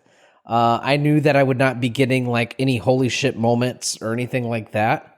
I feel like there were one or two maybe. Maybe, but it wasn't about holy shit moments. But it was, what I mean? It was content to stay in its be something quirky and different and entertaining and almost like your just I don't know, procedural kind of show. It wasn't procedural because obviously it followed the thing, but it's like, hey, what's happening this week with She-Hulk? Because it felt largely like it was not like thing. Yeah, exactly. Every episode felt unique. It felt different. It's just the adventures of Jennifer Walters, which was cool. And I don't know. I thought it was a really awesome take on a show. And I don't think that we've had anything quite like this. I mean, in a live action Marvel show. No, so I don't think so. Right. It's pretty unique, I think, from other stuff we've gotten in the MCU. And it's really cool. Yeah. So that's what I got on that. Without diving into spoilers or recommendations or anything like that. Sure. So. Okay. Enrique? Yeah. No, I think this is a very fun show. And I don't think it's a perfect show. I think it's a very good show overall. But not perfect. And I think, you can criticize the show without being one of the antagonists of the show, the people who are just like, I don't like She-Hulk. But if you have, you could essentially criticize anything. Like you could criticize some plot aspect. You could say Black Panther has too much CGI. It doesn't make you hate Black Panther and be a racist person. I think if you say I didn't like this aspect of She-Hulk, it doesn't make you a sexist person necessarily. But I think if you have a valid criticism of the show, it's different. A lot of people, I think, with the whole internet debacle are kind of just being the essential villains of the show and just kind of having dumb critiques about it. I think there are some things you could critique, but a lot of people are having very, very dumb critiques of the show. I think overall it's very fun. Like you were saying, Andrew, it's very different. And that's what I appreciated about this. It didn't feel like, I don't know, I did get sometimes a bit of the sameness that we were talking about. And I feel like this was not that. This was different. This was a little bit fresher, and I enjoyed it because it was different. And it was had this comedic tone. It had this fourth wall breaking action. And I think the ending in particular was very meta to the Marvel universe as a whole, which I appreciated a lot. So I quite enjoyed the show. I thought Tatiana Maslany was great as Jennifer Walters and She-Hulk. It really encompassed, I think, the most interesting part of the whole season was her struggle to be comfortable with herself. She's at first rejects She-Hulk and then really embraces She-Hulk and only wants to be She-Hulk and then has to find that inner balance. And I think that's the most interesting part of the whole season. I would say my probably critiques were in some of how balanced it was throughout. It seemed like some episodes were a little bit stronger than others. Some kind of drove the narrative further than others. And then others kind of focus on some characters that come back, but I felt never really fully tied in. I kind of wish I got a little bit more of Titania. I really thought she could be and can be a really interesting character. And we did get one episode to kind of flesh her out, but I thought she's almost one that you could have kind of made her be the big bad of the show potentially. And so I thought some characters were just a lot stronger than others, but I think She-Hulk herself, the titular character, was probably the strongest. And, seems to be just as strong as Bruce, as OG Hulk himself, as we learned in the first episode. So quite enjoyed the show. So, I think that begs the question, though. How can a woman be more powerful than a man? Because he's a man, he's got more muscle. Isn't that just patently absurd? Because he's a man, he's got to have She's more not muscles. she's not even as muscular as he is. That's Exactly. crazy. There's just no way that could be true. Yeah. Which is the ridiculousness of it's literally a comic book show, right? Yeah. That's the kind of stupid arguments that's it's just dumb. But yeah. I should let the record reflect I'm intentionally just being a jackass, and I do not actually subscribe to these viewpoints. But that's the thing, when you criticizing things, just we could get off in the weeds. Sorry. Oh yes, we could. I just want to call out it's not called Edwin Nola. What the fuck's that show called? Where it's Edward Norton? No. What's that Netflix show called with she's Sherlock Holmes's sister or some shit? Enola Holmes. Enola Holmes. Enola Holmes. I haven't seen this. I saw that too. Yeah. That's a perfect example of not how to utilize a fourth wall kind of breaking. You know what I mean? I think the show did a really fabulous artistic job of breaking the fourth wall. So this is the example of how to do it, and this is how to do it. That's the example of how not to do it. Exactly. Yes, talking about fourth wall stuff, but yeah, that's true. It was desperate times when we covered Enola Holmes. Yeah, you had an episode on that. You got to keep Dark going days. And cover the second one. Yeah, we're done now. We have to. We could do it now. That's true. All right. Before I get into my my fuller thoughts on what I liked about the show and such, obviously a lot of the pre-release, I think, debate was about the CGI.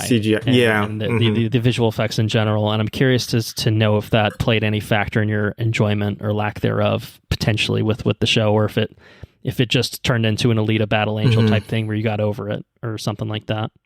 I thought it got a lot better. I mean, compared to what the initial stuff that was released. Ooh, that first trailer was rough.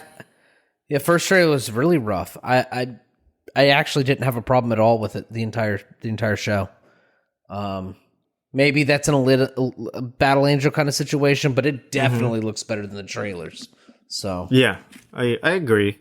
I think there were a few times it maybe took me out of it a little bit, but like overall, it's like this is a TV show. This is not a $200 million movie, so I think you just have to accept that. And overall, no, I can't say I had a huge issue with it. Maybe a few scenes here and there where it took me out of it, but otherwise, I think I think it almost good. Was somewhat inconsistent in that some scenes looked movie quality and some scenes looked TV quality, or just like the animation techniques or the way that she moved and stuff like that kind of felt just like a little bit off. But I do agree. I think in general it was much improved from the early days of like, oh shit, like this looks rough. Right, not egregious, I would say.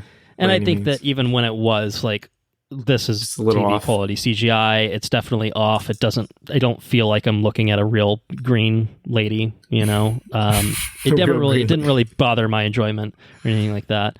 Because I feel like, it's tough because I think that Hulk CGI of it just looks so good, and I think particularly in the Avengers, and then even since we've had like the Professor Hulk, like the merged Hulk kind of incarnation, like it still looked really good, and I think they're really still using those movie quality assets here, and so I think that the difference is kind of even more highlighted when you have both in the same show. But at the same time, I think one of the bigger differences, which is a little bit less prevalent, I think actually with the Professor Hulk, is like, he's got like comical proportions, and he's a little bit more exaggerated with the features. And I think obviously even like when it was like Avengers Hulk, where he's just like fucking full on monster, like you're less worried about rendering him as a super realistic thing. He's got like texture to his skin. It's like it's like Thanos. Thanos is like got human-like qualities, and you can see like the pores on his skin and shit like that. But at the end of the day, he's a big purple dude with a fucked up looking chin.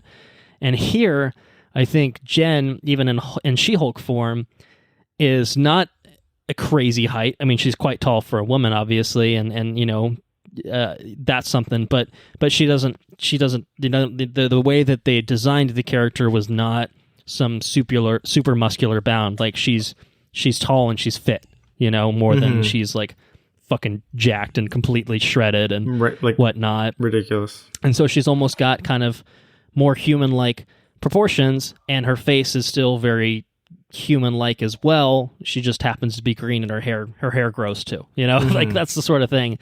And so I think that it's almost a tougher thing to do in the first place. Of just from a literal design perspective, is you've almost made this job harder for yourself because of the way that you've approached designing this character, which I think is in line, obviously, with She-Hulk's design in the comics. She's usually not depicted as a Hulk-like creature in terms of just being a huge rage monster, but there have been incarnations where she's a bit more muscular, but I thought it was fine here. I think, it's just it's TV stuff. It is what it is. You kind of just take it and roll with Right. it. And I think overall, I feel like it never really detracted from my enjoyment. I think the only times it really was just like, oh, that doesn't look quite right, is honestly a lot of times where she's wearing the oversized gray suit and she just looks fucking ridiculous as She-Hulk, because she's wearing a suit that's like clearly baggy but intended to be baggy. Yeah. So it's almost like fake. Before they really addressed it, I was just like, why the fuck is she wearing that suit that clearly doesn't fit her? And then they address it like the next episode. I was like, all right, that makes me feel a lot better about the character design right now. Is they do know how suits are indeed supposed to fit on women and stuff like that. But I guess that feeds kind of into my bigger thing about this show, is I really enjoyed how it felt like it was made by women, and it felt like it was written in a sharp way that like felt like it wasn't written by men, in a good way, and in a way that feels like it has more of a unique perspective of having having a female lead, and like having her interact with people and have conversations and have a sort of wit that just doesn't feel like like a dude trying come out of a man. like to think, to be in the mind of a woman. Like I almost reminded, and I feel like it was somewhat of an issue, like Wanda's character's writing in Doctor Strange. Yeah, felt a little bit like this is written by a dude. I could see that. Obviously, just in terms of like her motivations and right. like the dialogue, even it just feels like there's not a woman that looked at this before they filmed it. You know what I mean? Whereas this feels completely the opposite, in a good way, where it feels naturalistic and it feels authentic. And I think that really kind of helped with the humor of the show, is because it felt like it was coming from a real place. I think particularly, because of obviously a lot of the topics it tackles are like, misogyny in the workplace, right. and basically incels. There's a whole fucking subplot basically centering around incels and targeting women and stuff like that. And it felt like a lot of that hit harder because it was coming from a very real place, and probably a place that the women writing for this were like, I see this on Twitter every fucking day of my life. You know what I mean? And so that sort of thing really, it felt like it hit hard. Like it felt like they really did a good job navigating all of that. I think just generally with the show, I thought it was very funny. I thought it was a very punchy show. I liked that the episodes were short. They never overstayed their welcome, and usually they brought in someone fun. We get like you get Blonsky in a few of them, and he's like basically a completely different character now, but he's fun, he's entertaining. The other guests are quite enjoyable as well. Some Wong.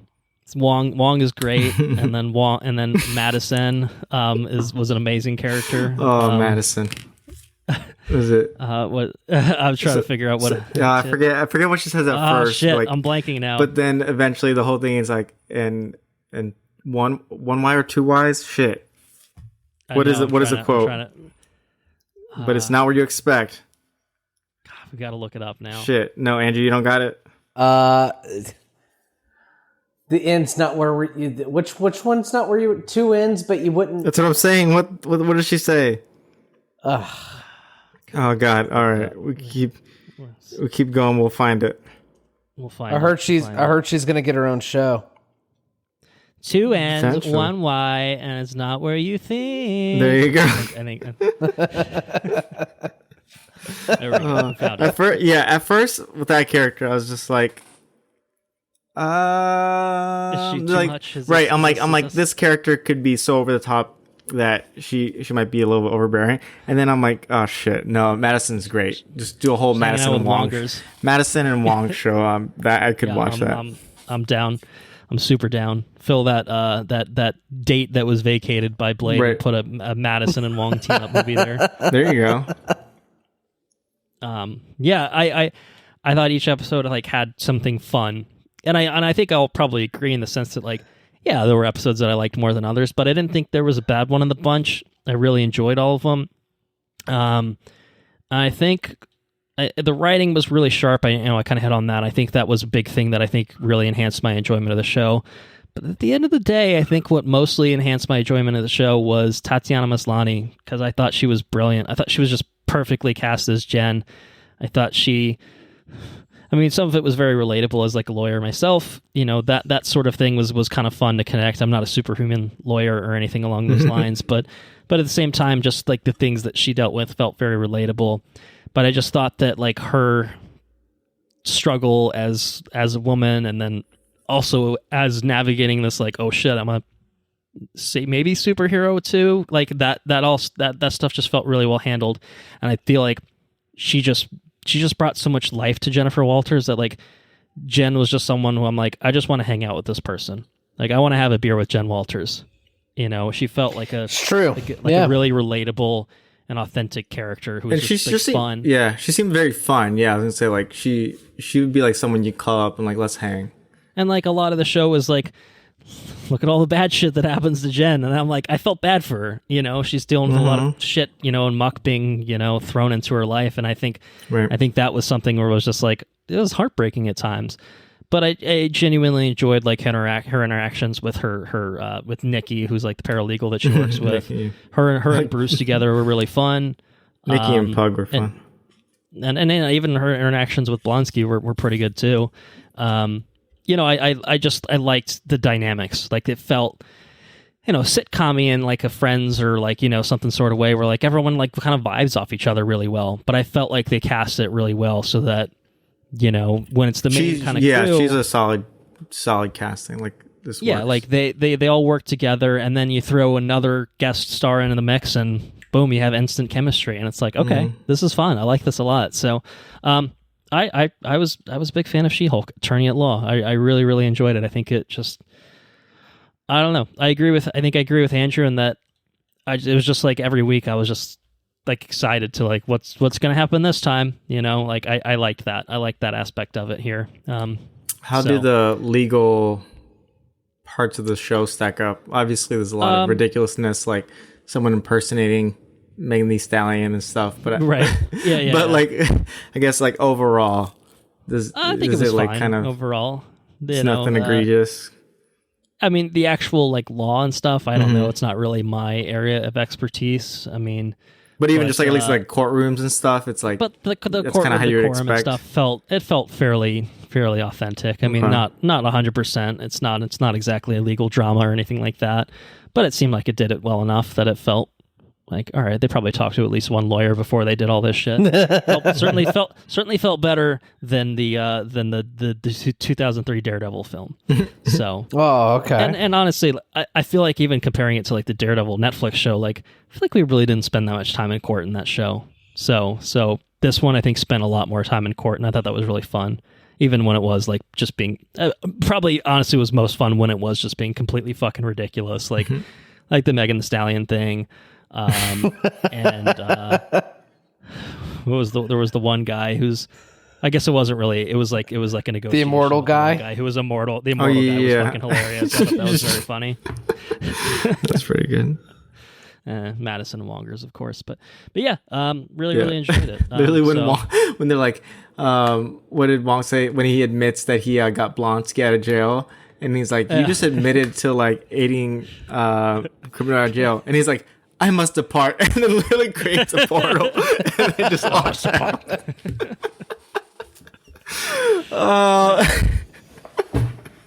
That killed me. It's funny. It's a funny show. I think it's very humorous, and I think that's a big strength of the show. So, are we ready for recommendation on this? Yeah, sure. Okay. How would you all recommend it? Is it a very yes show, a totally fine show, shithouse show? Would you? I mean, we know there's a sizable group of people who think this is the worst show ever made. So where do you stand? I think it's a yes show. Okay. I think it's a strong yes show. I would say very yes, but I don't know. Like, you know, I would say it's definitely not for everybody, you know, just because it's kind of an out there kind of like the fourth wall stuff. I think is hilarious, but I think it's kind of niche, you know. I think it has its audience and it's content to please that audience, you know. So I think it's a yes. I think it's a yes show. I very, very, very much enjoyed it. So, okay, Enrique, I will also say this is a yes show, like very solidly. I enjoyed it a lot. I thought some episodes were stronger than others. whole season as a whole, I think, becomes a yes, especially with the finale. I quite enjoyed that.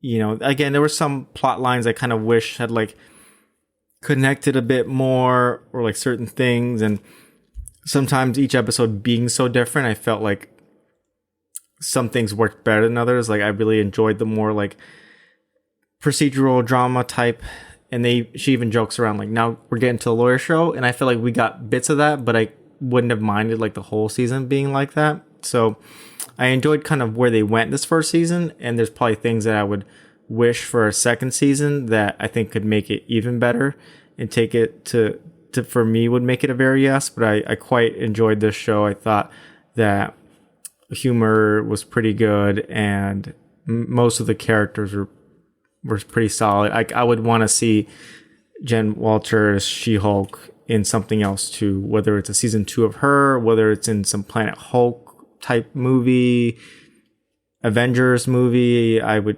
would enjoy seeing her again. I really enjoyed her character a lot. Yeah. I'm gonna go very yes. I just enjoyed it through and through. I enjoyed the variety within the episodes, or within the season, I guess, and the different episodes. I don't know. Just I think the characters were very relatable. I felt like the storylines felt very realistic and well depicted in like a horrifying sort of way at the same time. And I enjoyed the resolution of kind of where it went with certain things. I found it to be pretty satisfactory overall. And yeah, I don't know. It just felt like it's just a fun show. Like it was just really, really fun at the end of the day. So I think just pure enjoyment level for me. You get quick, breezy entertainment on a week-by-week basis. This was like the perfect like week-by-week kind of TV show for me. To get some Marvel goodness, get Marvel guest stars here and there, and introduce a level of humor, which I think is even different from what you've seen in the MCU. Like obviously the MCU is jokes and it's punchiness and stuff like that, and this is like it's just a full-on comedy. You know, almost feel like the last Thor was like kind of knocking on the door of full-on comedy at times. But then it pulled it back, and it had like gore, which was like not really not comedic at all. This, even when it pulls it back, like there's some horrifying things in this, but it's like making fun of incels, kind of like horrifying things, where it's like they are kind of the butt of their own jokes because they're fucking losers. You know what I mean? So it's still funny in a certain way, even if it is horrifying, different than I literally am going to kill every fucking god in existence, you know, that sort of thing. Like, it's just kind of different wavelengths of like how you handle things in a humorous fashion. I think this one just did it with a really deft touch overall. So that's what keeps it at a very yes for me, is fun, breezy, humorous, just entertaining with a great cast and you know, a fun, interesting enough premise, I think, for me. So it's a very yes for me. But let's do full spoilers for She-Hulk Attorney at Law right now. So Captain America had sex. That's true. That's what we discovered early on in this series. Is that's quite the debate. Captain America fucks. Is that what Jen shouted out at the end? I think so. I think we get like the Spider-Man Homecoming esque like cut to something else, so we don't have to use the F word in a Marvel show. But that was pretty great. That was funny. I liked that. I feel like a lot of the humor really did revolve around like pulling on some thread and MCU. Like you know, obviously like the whole extended stuff with Wong like is still relying on like demons and like shit and like that. Like, I don't know, I just found that all to be very funny, that it wasn't just like funny for the sake of being funny and it's like just like scripted jokes. It's like using the universe to build out scripted jokes almost. Like I think that was really smart. Yeah. Kind of making fun of itself, you know, a lot of things that people say in the MCU, they kind of use that to create jokes in the show, which you know, you can appreciate when they're a little self-aware. Yeah, definitely. There's a lot of self-awareness here, which I think is great. I mean, there's two things obviously that stand out to me. Like you talk about holy shit moments in the show. I think there are two holy shit moments for me, personally. So I don't know if we want to jump to those. Yeah. Obviously, you don't know what they are, but I'm just going to throw them out there. Okay. The first one is fucking Daredevil being in this show. I mean, we knew it was coming. Oh, that's awesome. Yeah, it's but good. it was like we waited a while to get there. It was the 8th episode of 9. And it was they just kept like, teasing it too. Just like, you see the helmet, and you're like, that's true. That's true. You do see the helmet. But when it did finally happen, not only was I think Matt's introduction and like the Daredevil introduction just fucking perfect, I think all around for me anyway. It was also just a funny episode with Leapfrog, who's a fucking ridiculous character and just running around saying ribbit and rip it and shit like that. You know what I mean? Like, just a completely ridiculous episode. Completely tonally different than anything that we've seen with Daredevil in the MCU thus far, including the Netflix stuff, obviously. But I just loved all of it. I found that episode in particular just very joyful. That was one of the strongest, yeah. So good.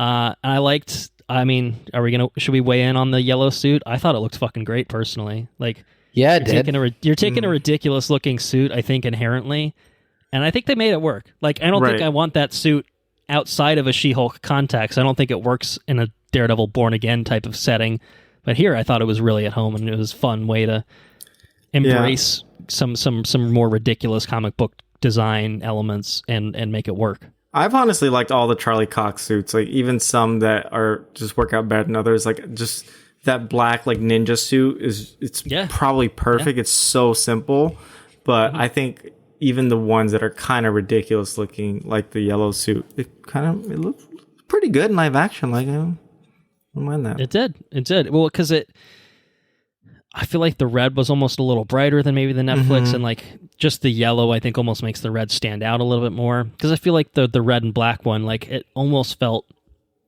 like there wasn't enough red in it for me, or the red wasn't vibrant enough or something. And this one, it's got like even like little details of gray in it throughout, which I think kind of help the more bright colors pop out. I think, I don't know, it just looked really fucking good. I also liked how he moved. Like, it felt more comic booky. He used his billy clubs more. He was a lot more agile. Like, he's flipping around and shit. And I just felt like it felt more comic booky, I think, of how they depicted his character. And I enjoyed that. Like, I think it probably is closer to what we're going to see with a non-Netflix version of Daredevil, where I think he has a little bit more skill. I mean, he's got powers of sorts, but that really showed off how he's someone that can like go fight side by side with Spider-Man and like stand up in a fight. You know what I mean? Because I think the Netflix Daredevil was pretty grounded. He was more of a punch you and beat you to death, in a hallway. He gets kind of guy too and beaten shit. Right? Yeah, he gets beat to hell. And I enjoyed the hallway subversion in this episode particularly. I thought that was very funny. But that was good. I just really enjoyed Daredevil's appearance in it. I thought the Matt stuff in court, he felt right. Like his interactions at the bar with Jen felt like the chemistry I feel like was jumping out of the screen, and he was witty and fun, and I just enjoyed all of that. I thought the two of them like paired off really, really well. And Henrique, you might know this. Is there any precedent for them two getting together? Jen Walters romance? I don't know. Not that I know of. I mean, I wouldn't be surprised if there was, because naturally taking two big lawyers. Matt Murdock, he gets around a little bit, so it's not surprising. Yeah, he does. But also, he has some kind of bad luck or something. It doesn't always turn out well for his lover, so I hope that doesn't follow the same streak. Yeah, well, it helps when his romantic partner is a 6'7" She-Hulk who could kick his ass at any time. So, but one of them was Elektra, and Elektra can kick a lot of ass. So that's true too. Yeah, Elektra is just nothing but tragedy as well. That's true. Yeah. Anyway, that was like my big one. Like that was my first like big holy shit thing that I just really, really enjoyed. The second one I think was the finale and the extreme fourth wall breaking, which obviously we kind of set up a little bit in vague terms, but I mean, just the way they did it, from breaking through like the Disney Plus menu to literally going to the Marvel Studios headquarters or whatever, and then meeting Kevin was just, I don't know, it was just incredible. Like super creative and very fun, and just like so outside of anything we've seen with Marvel before that it was really, really, really, really interesting, very entertaining. And there were certain things like that were funny within that, like, see you on the big screen. Really? No. You know? just or just like people are saying that, you know, Marvel's third act gets a lot of sameness or blah blah blah. Like she's bringing up criticisms, and then he's like, "Who was saying that? I'm fighting a version of myself. Oh, gee, I've never seen this one before." And he's like, "Wait, who was saying that?" It's good. It's very meta, but very funny. You know, I think just I mean, Marvel. Obviously, it's been, you know, close to 15 years since Iron Man started, but they've come a long way in terms of just they're at the top of their game still. There. I feel like in some ways, like this almost just feels like they're self-aware too, which is huge. They're self-aware, they're confident, and you know, and maybe this is the kind of humor that's not going to work for everyone. I don't know, but it worked for me. I thought it was just really, really fun and creative, and it made me happy. It made me happy. So those are my two holy shit moments. We can talk about either of those in more detail if you guys want, but I just wanted to throw them out there because those are the things that really like stood out for me. And obviously, maybe there's some recency bias there, given that they were episodes 8 and 9, but still. True. I think one of my holy shit moments was when her and Megan Thee Stallion were doing a dance off. They might have broke the internet a little bit there. That got people quite upset. I don't understand why people got so mad. It's just like she's not allowed to twerk or something. Like, I don't really know. I thought it was hilarious. It's like and like it's they got the Megan Thee Stallion to like be an episode. I would kill for you, Megan Thee Stallion. Like that was hilarious. Like she was, that was one of my favorite episodes of the season. I thought it was great. It was hilarious. It was incredible. Yeah.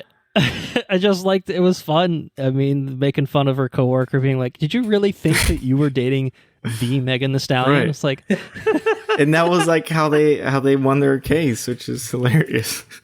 Yeah. No, it was fun. It was.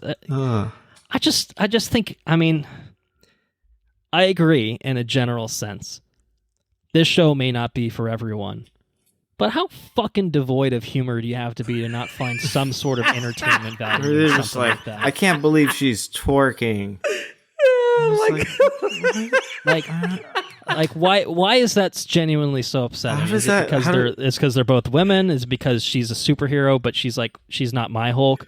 Is it because Megan Thee Stallion's a black woman? Like what is it? Is it all of those things together? Even if you don't think it's funny or enjoy it, it's just like, how are you so offended by this? I don't understand. I just like the way you call all those people out, Colton. That's great. How devoid of me. There's something missing. That was a great I'm not saying you have to love it. I'm not saying you have to find it like the funniest thing you've ever seen, but for it to like physically upset you, right? Like what went wrong with your life is all I have to say to you. What went wrong? I didn't realize there was so much controversy about the show, to be honest with you. It's gotten like review bombed and like, you know, like the Rotten Tomatoes like audience scores like 30% or something like that. It's like you know, it's just because people with tiny penises just can't help themselves but just spend too much time on the internet and bitch about these sorts of things. Well, it's funny because those are the people at the blunt of the jokes, right? At the end. Correct. I mean, they're squarely targeted by this show and clearly feel a little upset about it. So, not that they're fucking watching it in the first place, because that's also part of it. Is they're not going to watch it because they wouldn't reduce themselves to such lows. But they can see a GIF of She-Hulk twerking with Megan Thee Stallion, and it's the most upsetting thing they've ever seen in their lives. Just, you know, it's ridiculous. It's ridiculous. Again, even if this is like not your show, even if you didn't enjoy it, if you had issues with it, like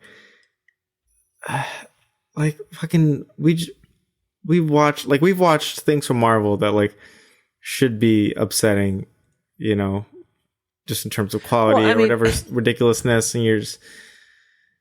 And like this is what you're getting upset about. This is it. This is the one where you draw the line. Again, it's like you're not exactly being coy.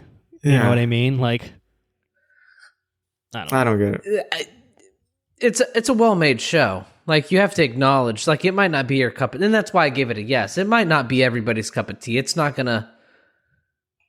it's not going to be everybody's cup Right, of some tea just people 'cause enjoy it more than others. The humor, you're not going to jump into She-Hulk and not be invested in the MCU and be able to appreciate. I don't think you can appreciate it on the same. Like, you won't get any of the meta jokes. The whole last portion of the episode will serve no purpose unless you're entrenched in Marvel stuff. You know what I mean? So, it's a niche product, but I mean, you can't say that it's not a well-made niche product. I think it's really well made. Yeah. So, yeah. Insults, man. Yeah, pretty much. Yeah. Intelligentsia. All right. Oh man, that was fucked up. Like, how traumatic. That was brutal. Obviously, like, saying dumb things on the internet isn't a new concept, and I'm sure like a lot of famous people, especially famous women, have to deal with just like insanely stupid, insultful shit all the time. But then, like, to literally put her sex tape up on like in public and like this award show, like, how fucking terribly traumatic is that? Like, that's, well, it's definitely illegal, first of all, right? But just like, yeah, holy no. shit, like, that's actually like just if you think about like yourself in Jen's shoes, and if you can become a Hulk, like, how would you not Hulk out at a moment like that? Yeah, I think the show does a really good job of. It's completely justified rage. Mm-hmm. Yeah, she'd be well within her rights to just fucking. I would have liked to see tear those people to shreds. What was that guy's name from the wedding that they hooked up? Oh, like Josh, like Chris, Josh. Yeah, I think that sounds right. Something like that. The one who was a nice guy, and then and then like because you see her go through this dating thing of like, people don't want Jen, they want She-Hulk, and then she like finally finds a guy who's interested in Jen, or so she thinks. And he's literally part of this community who's just out there to get dirt on her, or like literally record her and him together, like without her consent, and then post it in front of people. Like, I would have liked to see that guy come back and like face some consequences or something. Like, damn, like, especially because for most of the time you see him, like, you're like, oh, what a nice guy, like doing all these things. And then until he goes, and then he goes there, and you're like, okay, maybe he's a shitty guy, but you don't think like he's that level of shitty. And you're like, oh no, he's fucking like up in intelligentsia and everything. Like, I would have liked for him to face some consequences to some extent. Yeah, no, that would have been satisfying too. Yeah. So I have to ask questions. Yeah. Before we move on. Sure. What does it mean to break the fourth wall? Like, what? Not necessarily like all the fourth walls. Like, yeah, I know it's a theater term. Well, no, I'm not even talking about that. I'm talking about like within the MCU. What are the implications to the MCU? Like what does it mean that she broke the wall? Mm-hmm. Are you saying like implications for the future? Like, now that she's a character that can do this, like, what does that mean going forward? Yeah, like, what is it like? I mean, in a vacuum, you could take somebody breaking the fourth wall as like, it's just a theater term. You know what I mean? It's just a way to tell the story. Does it mean anything else within the MCU? Somebody that can recognize that an observer is watching. Yeah, is it? I don't know. I wondered. Maybe the audience is the watcher. Right. I wondered a little bit about that, because then like going forward, you have to kind of limit that, because that's, that's a world breaking, literally dimensional breaking thing. So what's to say during Kang Dynasty, Jen Walters doesn't just like jump up and fix the plot that way. Like, obviously you have to put some limits to what you can do. I don't know. I mean, I think you could probably spend a long time talking about like, well, what does this mean? And I think it could be very potentially world breaking. I think the easiest solution, which is the solution in comics, is that outside of She-Hulk comics, that's kind of I feel like within her own she show, just doesn't do that. Like, that's like a show. So just don't think about it. Yeah. I think don't think about it as kind of it, because obviously Deadpool can do it too. Mm-hmm. Certainly not to this extent that we've seen, but it's kind of just don't worry. I about literally it too thought much. my TV. Don't worry about it. I thought I sat on the remote in the season finale. Disney Plus venue. You're like, oh shit! It's like, god damn it! In the middle of the show, Charlie, what'd you do, Charlie? Stepped on the fucking remote. And that wasn't the case. Like, I was searching for the remote when she kicked in the fucking thing in the tile, and she popped out. I'm like, oh, okay, well, I guess I'm... Oh, shit. This is part of it. Right, it was great. Yeah. No, that's funny. Yeah. Well, I think I have... I have a couple of fun facts. Well, at least I have one fun fact. I swear I had like spoilerific fun facts, so I can't throw them out there. My first one is that this is the first appearance. Well, this actually, I guess, dives into something else separately too. It's the first time that Daredevil and the Hulk have shared the screen since the Lou Ferrigno Bill Bixby TV series, in which I think it was. I don't know if it was just an episode or if there was like a movie special where it was like Daredevil and Hulk. And like in that, Daredevil wore like a black suit that like looked really similar to what he wore in the Netflix show, which obviously is inspired by the Frank Miller run, but still, I thought that was pretty fucking cool that, you know, they had those two, because in the finale they have the Fast and Furious styled ending where they have the La Familia at the picnic, and Hulk, by the way, has a new addition to the family, which that was a holy shit moment, I would say. Yeah, that was I think clearly a setup more to be dealt with in the future, but still very cool, I thought. And shit, I had another fun fact, but I already forgot what it was, so I guess it's not that important. I don't know, but yeah, that was I think that's pretty much all I have. Anybody have any other spoilerific thoughts we want to hit on? Spoilerific. No, Blonsky was a lot of fun. All the cameos were great. Like, obviously, I think they were without Jennifer Walters' She-Hulk, it's just not a cohesive show.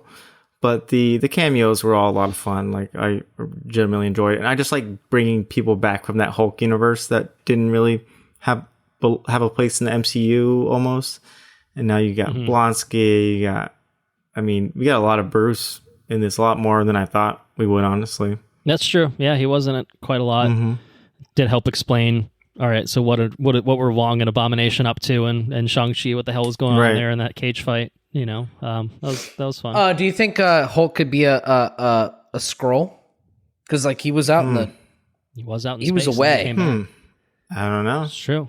He could be. I don't know. He could. What if he could be a Skrull and he just says he has a son, but you don't know who this guy is. No one's seen him. You don't know who Scar is. Like, it just could be some other Skrull. True. Who's to say? Oh, I figured out my other fun fact. My other one. I guess two-parter. Kevin stands for Knowledge Enhanced Visual Interconnectivity Nexus, and apparently the showrunner asked Kevin Feige to voice, but he said he would not do that. I don't think he was quite ready to do that. So instead it was voiced by Brian Delaney. Brian T. Delaney. I think this is a show that's going to be really interesting to see the what have they been calling it? Like the behind the scenes Marvel. Oh, the assembled ones? Yeah, the assembled. I think this would be a really interesting one just because of how many moving parts there were, like all this like self-awareness of it. I'd really enjoy. I'm sure I will enjoy when the assembled version of this show comes out. Yeah, I think they usually come out like a few months after they finish up. So yeah, we might even get it before the end of the year potentially. Yeah. But yeah, no, I agree. That'll be really interesting, and I'm sure they'll spend some time talking about the finale and the decisions made there and stuff. Yeah. So that'll be cool. Looking forward to that as well. Okay, any other thoughts on She-Hulk, Attorney at Law? That's about it. Okay, okay. Then we are going to move on to talking about Werewolf by Night. Werewolf by Night, Marvel Studios special presentation, exclusively streaming on Disney Plus, written by Heather Quinn and Peter Cameron, directed by Michael Giacchino, stars Gail Garcia Bernal, Laura Donnelly, and Harriet Sansom Harris. It's about a secret group of monster hunters who compete for a powerful relic while going up against a dangerous monster. So, you know, I think I said as much. This is 55 minutes long. It's pretty short. It's not quite a movie. It's a little bit more than perhaps like a regular TV episode, but it's kind of its own self-contained thing. So we don't need to spend a ton of time obviously talking about it, but I did think it was worth talking about because it's a very stylish black and white kind of presentation, like She-Hulk, something very different that we've seen from Marvel and the MCU. Oh yeah. In a very, very, very different way, but still kind of a different section of the universe that we're hitting on here. So how'd you guys enjoy Werewolf by Night? I thought this was incredible. I thought it was totally awesome. Blew my socks plumb off. Just blew them straight off my feet. They're gone. There you go. Who knows? They can't find them again. I think it was wildly creative. I think it was well shot. I think it was well acted. I thought it was a really cool, like, just completely different direction for Marvel. I think it introduced I guess you have Doctor Strange, right? And I guess that you have... Yeah, but this is still different. It's not really magic per se so much as, like, monsters, right? Yeah. Right. So it's really cool. I mean, it's actually huge. It's a huge thing for them to kind of like make something like this. And I thought it was for the directorial debut of Michael Giacchino. Close enough. I thought he did an excellent job. I really for my money, which I didn't have to spend much of anything to watch it. I was $7-8, whatever it is. That's it. Incredible value. My dollar per minute was well spent on this show. I thoroughly enjoyed it. And this is the first like special presentation thing that we got from Marvel, right? Where they're like planning to do a few more of these. Yeah, I think it's interesting. We'll get a Guardians of the Galaxy one. I think possibly before the end of the year. But, it feels like they're planning to maybe. Not everything needs a movie. Not everything needs a show. Maybe sometimes there's an in between form, and that's where you get. I think it's a really smart move because movie, theatrical movie, you got to do so much stuff to promote it and get to theaters, and you have to make sure it does well. I'm sure like you want to get viewership and things out of this, but I think it both lower the stakes and lets you have a little bit more liberty to do things that are a little bit different like this. And I think this is exactly the kind of special feature that they needed to do.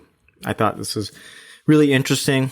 55 minutes was probably just the right amount of time. I think you could probably turn this into like a full-length feature movie, but I wasn't like missing plot. It didn't need another hour. Or missing an aspect.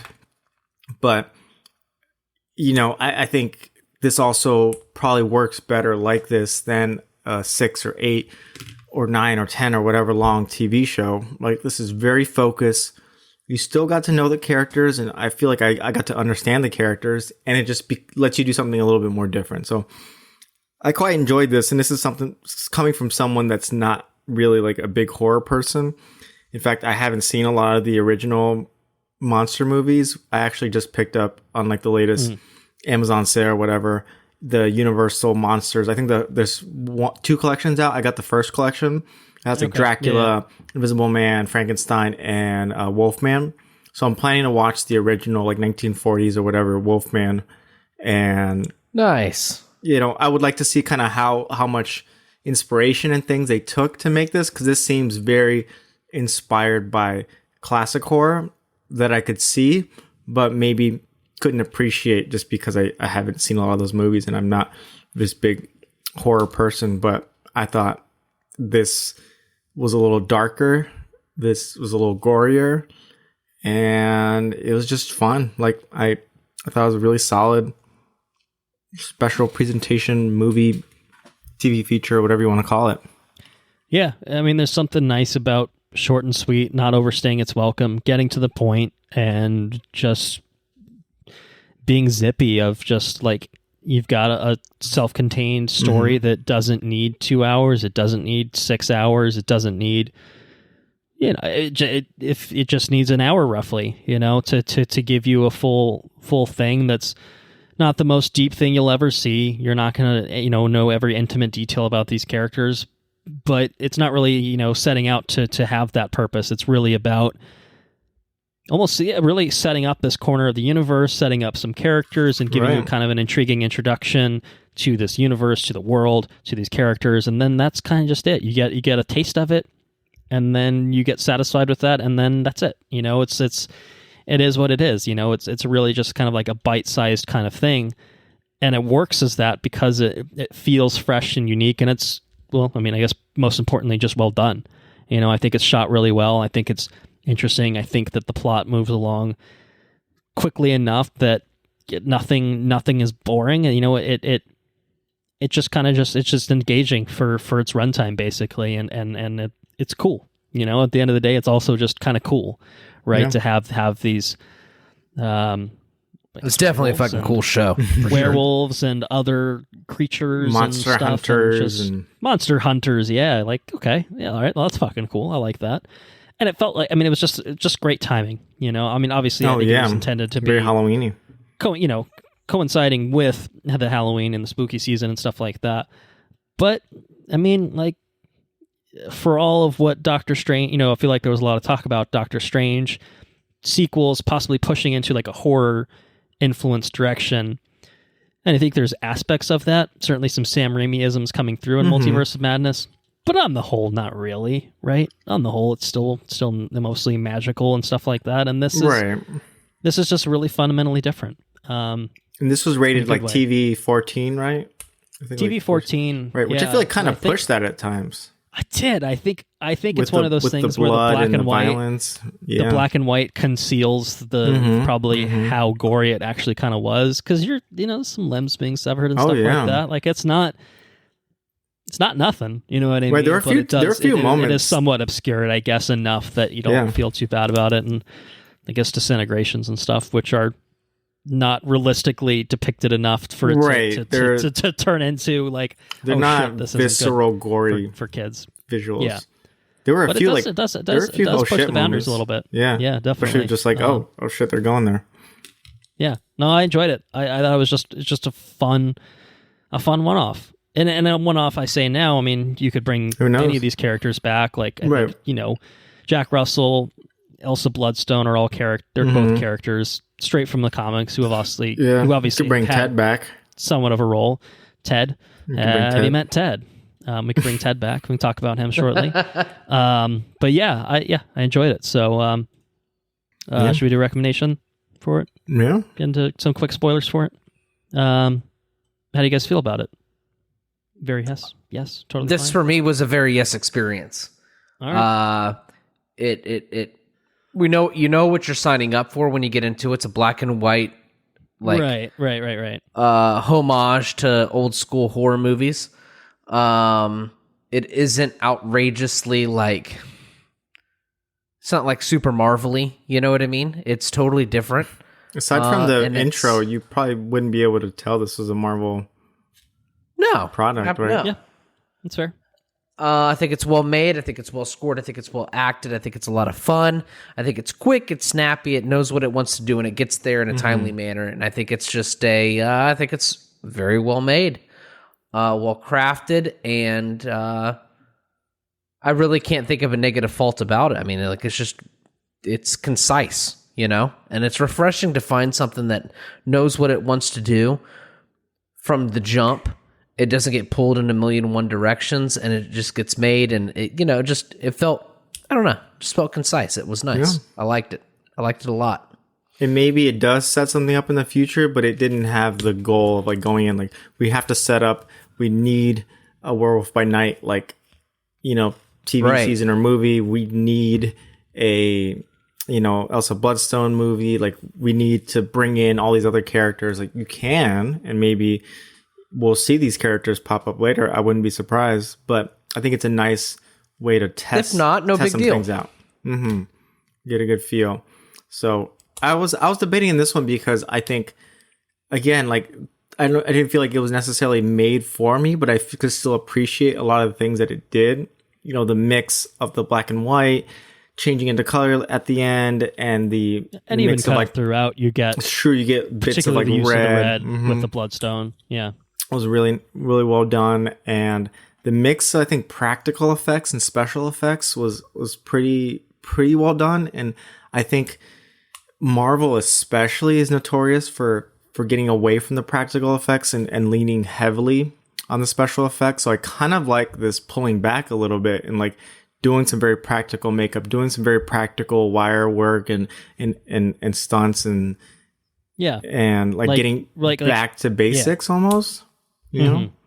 Yeah, like I think it was almost intended like to be, you know, like using a lot of older techniques intentionally to try to emulate the you know, the classic Universal monster style. But in the process of doing so, like there's a reason that shit worked back in the day, you know, and yeah, okay, maybe it's not as, you know, you can't do Avatar necessarily like that, right? Like probably correct, like but for something like might this, not work for like Endgame necessarily. Yeah, like, sure, but there are things like this where you're just like, well, there's really no reason that you have to have it and be CGI, and this has CGI enhancements here and there. Of course, don't get me wrong, but I think like, it blended. For the most part, it does feel pretty grounded in terms of just its approach, its filmmaking approach. Because I'm sure this thing had certainly compared to other Marvel things, and even compared to the Disney Plus series, I have to imagine the budget on this was probably quite a bit lower because of just kind of what the mission statement was. I think in making it was, let's keep it close to the roots of like what's inspiring it, and sometimes it's not going to be long. It's fine. Sometimes that makes you get like more creative and stuff. And I think that's what I really appreciated about this project as a whole. So I think as this novel project movie, I got to say it's I want to see more in this style, you know, of different stories, different characters. Like if the Nova series is going to be this, not necessarily one-off, but like special presentation kind of thing. I think this is a good start to that. Yeah, I agree. I will say very yes as well. It's just really well done for what it is. It's very enjoyable. I guess I enjoyed the way it was made and the story that it told. Yeah, I'd love to see more. I don't need to see more anytime soon necessarily, but I would like to see these characters pop up in future things like this. I think that would be fun, and it would be fun to see more things along these lines of, you know, general stakes are lower. It's not the end of the world for anything, but that's okay sometimes too, you know. So and maybe the Bloodstone comes back, and it is a big plot point later. True. You know, and it comes back around potentially. Yeah, Oh, we just don't know. Little fun fact for you guys. Okay. So I was trying to look up the budget for the show. For the movie or whatever. Curious. And it says I'm on DisneyFoodBlog.com, and it says you can now see Werewolf by Night characters at Disney Avengers Campus. Spooky season just got even spookier, especially in Disneyland. And they have like this werewolf guy running around. And you can also, Elsa Bloodstone is walking around with a fucking bloodstone glowing in her pocket. Cool. Okay. Yeah. That's cool. So it's really cool. Not just saying that there's something that they're just like, this is a silly little thing we made, we're bearing it. Like, no, they're leaning into it. They're embracing it. You know, this is part of the MCU too. Yeah, it's cool. And I think especially how short it is, you can just go back next Halloween, like let's watch Werewolf by Night again. You know, it's not hard to just fire it up and enjoy it. Yeah, I agree. All right, so a consensus very yes then all around. How about that? Not that there's a whole lot to get into here, but full spoilers for Werewolf by Night, aka let's have a TED Talk. TED Talk. I get it. TED Talk. I get it. Yeah, TED Talk. TED Talk. Let's talk about Ted. Motherfucking Man-Thing is in the MCU, and we don't call him that. He probably wouldn't care for that, but he might disintegrate you, as he does many people in this fucking thing. But fucking Man-Thing is in the MCU. I mean, come on. That's cool. Awesome. That's real cool. And the design was really, really well done, I thought. Yeah, it was. It was very cool. Obviously, that's kind of where the CGI kind of gets blended in more so. But I have seen pictures where they did construct a practical Man-Thing, which, like, I have to imagine they use at least for some aspects of it, like either close-ups. You just enhance it and whatnot. Yeah. I thought that was really well done. Right. No, that's the kind of stuff. I'm like, use the CGI to enhance things, but like, don't fully rely on the CGI kind of thing, and then it looks great. Yeah. And then I think where it was more practical, I think, was the transition, the werewolf. Oh, that's pretty cool. By night transition, which I thought was really well done. I felt like the facial prosthetics and makeup looked good. It didn't look too silly, but it didn't look like a CGI monster either. You know what I mean? It really looked like a man in a suit, but not just a man in a suit. Like, it's still like fairly convincing beyond just being, oh, that's just the dude in some makeup. Yeah. And, you know, and he's very hairy now. It was good. He was indeed a werewolf by night. Oh, yeah. It took 4 hours to do the werewolf costume and makeup initially, but then like with all of those, they get better and faster and more efficient at putting all that shit together. So apparently it's sped up the process and took them 3 hours to get Elsa Bloodstone into her red jacket. No, I'm just kidding. You can probably pull it off in probably about 15 that seems seconds. excessive. But yeah, any other? I mean, I don't know. I mean, it's people killing each other for a bit. Right. People getting disintegrated. It's cool. It's cool. Hanging Like out. it seems like something you could like. It's just a fun story.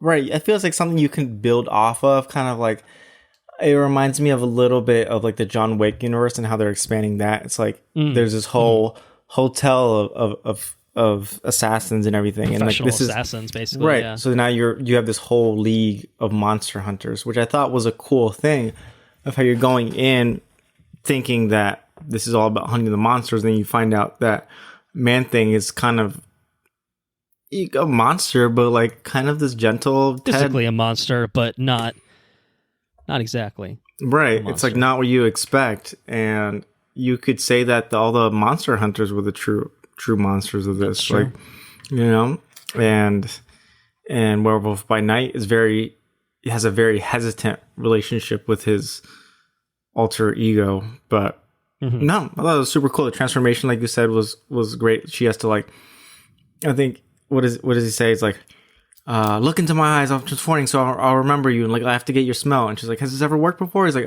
once. You're like, oh shit, okay. Yeah. Well, it was good. I liked the setup of the monster hunters kind of competing, and then just the setup of being stuck in the cage at the end, and obviously shit hitting the fan and everything kind of going haywire at the end. It's simple, but simple's not bad, you know? Right? Like it really worked well here, I think. So I enjoyed it quite a bit. You know, and there's no post-credit scene or anything like that, so we don't have like a strong idea of what happens next. That's okay. But I think it's pretty clear that this has been successful enough. I think it's been pretty well received that I think that we'll see this corner of the universe get explored further. I'm sure with Blade, whenever that happens, feels like kind of like a next natural, like, oh, we're really in the supernatural monster kind of territory. Beyond that, you know, I don't know that it fits super cleanly into anything else in terms of like an obvious place. Maybe that's Moon Knight, okay. Moon Knight, like a Moon Knight continuation could be a place where these things could intersect potentially. But yeah, I'm looking forward to wherever they do end up popping up. So, any other final thoughts on Werewolf by Night? No, that's all I got. No. So yeah, all right. Well, quite enjoyed it. Quite liked everybody in it. I like Gael Garcia Bernal a lot, so I do hope they bring him back, and we got a lot of him as just a man, which is pretty cool. I was talking to a friend, and we're chatting about this show, and she's like, "Oh yeah, I don't know if I'm behind the ball, but like I really liked Werewolf by Night." I'm like, "Yeah, it's great." And she's like, "I love him as an actor, like everything he's in." And I'm like, "Oh yeah, so I assume you've seen him like make out with a young Diego Luna?" And she's like, "Oh, many times." So maybe we get Diego Luna pop over from Star Wars land to come over here. But no, I think he's a great actor. I thought everyone that had a bigger role was pretty great in this. I wonder who voiced or did the sounds for Man-Thing. It didn't seem like anyone famous that I feel like I would have heard about it. I don't think so. Because he didn't actually speak per se, right? Right. He was just and like when he does sounds like Werewolf by Night can understand him, but it's just kind of like whatever language that Swamp Thing speaks, or not Swamp Thing, Man-Thing, you know. Which Man-Thing came out before Swamp Thing, right? Don't say Swamp Thing. We might get sued. Didn't Man-Thing like precede Swamp Thing? Yeah, that's a good question. I think it did. It's one of those that like classic tale of Marvel and DC doing like the same thing, but it's just like someone did it first technically. Yeah. Like Swamp Thing's more popular, I would say overall, but I feel like Man-Thing actually preceded Swamp Thing, but yeah. I'm sure they'll fight it out. Man-Thing would have been he made his debut in 1971, and Swamp Thing made his debut in 1971. Well, that's not helpful. What? They came out the No. same year. What are the odds? All right, do we gotta that. go to the months. Good Can't Lord. do Man that. Thing was May, and Swamp Thing was July. So Man Thing is definitively the original. There you go. There you go. Man Thing, the original. Man Thing July is the original. 1971. That's very funny. They are different. They are very different, to be fair. Other than the whole blank thing part of it. Monster thing. That's funny. Jesus Christ. They were just they were just on the same wavelength, Like, I'll create this character, it's you when they create make that two character. movies that are virtually identical. It's when two Snow White movies come out in the same year, and it's like, you motherfuckers, like, you planned this. So It's like, I got a Captain Marvel. You got a Captain Marvel. I also got a Captain Marvel. Oh, that's well, correct. shit. Lots of Captain Marvels. All right. I think that's it then. Why don't we talk about what we've been up to? Have you guys been up to anything? Anything you want to share? So we were supposed to go to brunch this morning with one of Sarah's coworkers, and she did not have anybody that had seen House of the Dragon. She didn't know anybody that had seen it, and she wanted to talk about it with me. So I told her that I would watch. You can't do it. all of House of the Dragon. Wait, that was today? Yeah. Wait, you watch. You had watched no House of the Dragon before today. No, I had watched no House. I had watched 2 episodes of House of the Dragon on Tuesday. That's it. And then I watched the rest. And then I watched the rest of them Saturday. You watched episodes. Saturday. Okay, so this weekend you watched episodes 3 through 9 already. Yes. Damn. And then she bailed on brunch.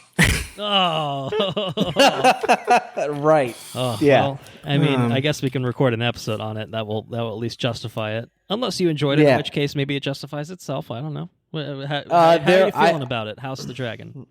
I have thoughts about House of the Dragon. It's I definitely enjoyed the younger actress more than the older actress Okay. for Rhaenyra. I Okay. enjoyed the younger one better. I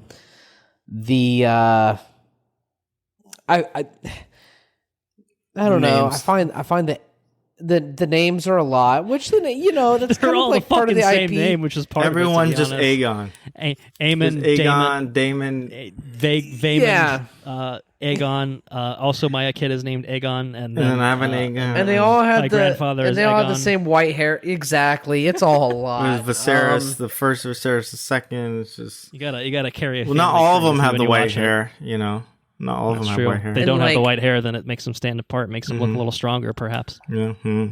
The and then by the time you get to the latter portions, like the last parts of the season, there's a lot of white-haired people running around. Most of them are assholes. You got it just there's a whole lot of shit going on, and I spent a lot of time. Well, I mean, we might talk about it. We might. Yeah, I wonder if we you're could. we gonna cover it. I enjoyed the first could. 2 episodes. I thought it set up a very compelling story. As the story progressed, I found myself like, I found myself asking, is there anything meaningful going to happen? Like, it just seemed to like, hey, she's mad at you. I mean, there's some dragons and they might dance. That's true. But I'm hesitant to like give all the thoughts, and I could be a little salty on it because I grinded 6 episodes or 7 episodes out in one night. But in like one continuous viewing of like queue up the next episode. It is a lot. They all- I don't think I've watched more they than all 2 started- back to That's back. tough. Yeah. They all started to feel kind of samey, and it's just like let something fucking pop off, right? Like let Dragonstone burn. Like let's I just need some sort of. I felt like I was watching. What's the one about the Queen that Anna likes, Colton? The Crown. Yeah, I felt like I was like it's a grinding Game out. of Thrones version of the Crown. Is in it a way. just because Matt Smith It's is in kind it? of what it felt like. Yeah, That's true. maybe. He is in both. Yeah. That was a good reference for me then. There you go. Pat myself on the back. No, it's just like, hey, she's gonna have a child and she's gonna take the throne. No, I'm gonna take the throne. And So you're a little mixed. I don't know. A little mixed. We'll talk about it. We'll talk. Maybe we'll talk. Yeah, I'm curious to see how the season ends and everyone's thoughts on it. Say we still got one more. We got a finale airing tonight. Actually, probably pretty shortly after we wrap this up. Sure. But yeah, that's all I've been up to. That's it. There you go. I mean, that's a lot in 2 days. I mean, honestly, I also had a birthday. I'm also 31 now. Happy after the fact birthday now. But I see the birthday gift behind you. Thank you. Cobra. Yes. Sarah's sister got me a Cobra. Yeah. Nice. I was just gonna say I can jump in right now and just say all I've been doing, other than watching She-Hulk and Werewolf by Night, is House of the Dragon. Is House of the Dragon as well. So. I'm enjoying it. I think it probably does work better when you watch it at a slower pace, would be my guess. But, as someone that obviously was very down on Game of Thrones towards the end, this has kind of rekindled my interest in the world. And I think that that's a compliment to the series. So, I wouldn't mind covering it in full detail. I mean, I don't think hopefully we won't spend hours just like, who the fuck's this? And then they're related to who? And then there's someone's aunt, and then this motherfucker's uncle. Like, I don't, like, I think that's the kind of thing where it's just like, this is a little overwhelming. They need some more Johns. Yeah. But I am finding it moment to moment pretty engaging overall. I feel like the characters are interesting, and I feel like this season particularly is a lot of setup for like what's to come in terms of the lore. But I feel like it's pretty gracefully handled a lot of material spanning a lot of time. I think for anyone that is hesitant because of their Game of Thrones experiences, House of the Dragon feels for the most part like mostly a return to form. Maybe not quite the heyday of Game of Thrones, but certainly if the end of Game of Thrones was the exact same quality as House of the Dragon, everyone would feel fine about Game of Thrones as a whole. It would not have retroactively ruined the whole fucking series. You know what I mean? Absolutely. Right. So yeah, House of the Dragon's it for me. There's one other thing I did watch, but I won't talk about that now because it concerns something else. But Henrique, that leaves you. I guess I'll talk about House of the Dragon. House of the Dragon. Just make this a part 3 episode. Yeah. So I think I started watching this when episode 4 had aired. So you were the first of the three of us. I dove in because I especially with the recent trailer, I was like, this could be something.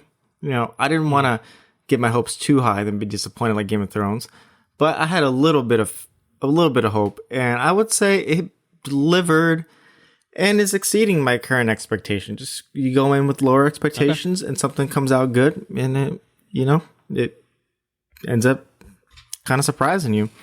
I don't think it's the greatest show or the best season of Game of Thrones, if you want to include it in that, but I think overall I'm really enjoying this first season. I actually thought the second half of the season for me was stronger than the first half. Not that I liked...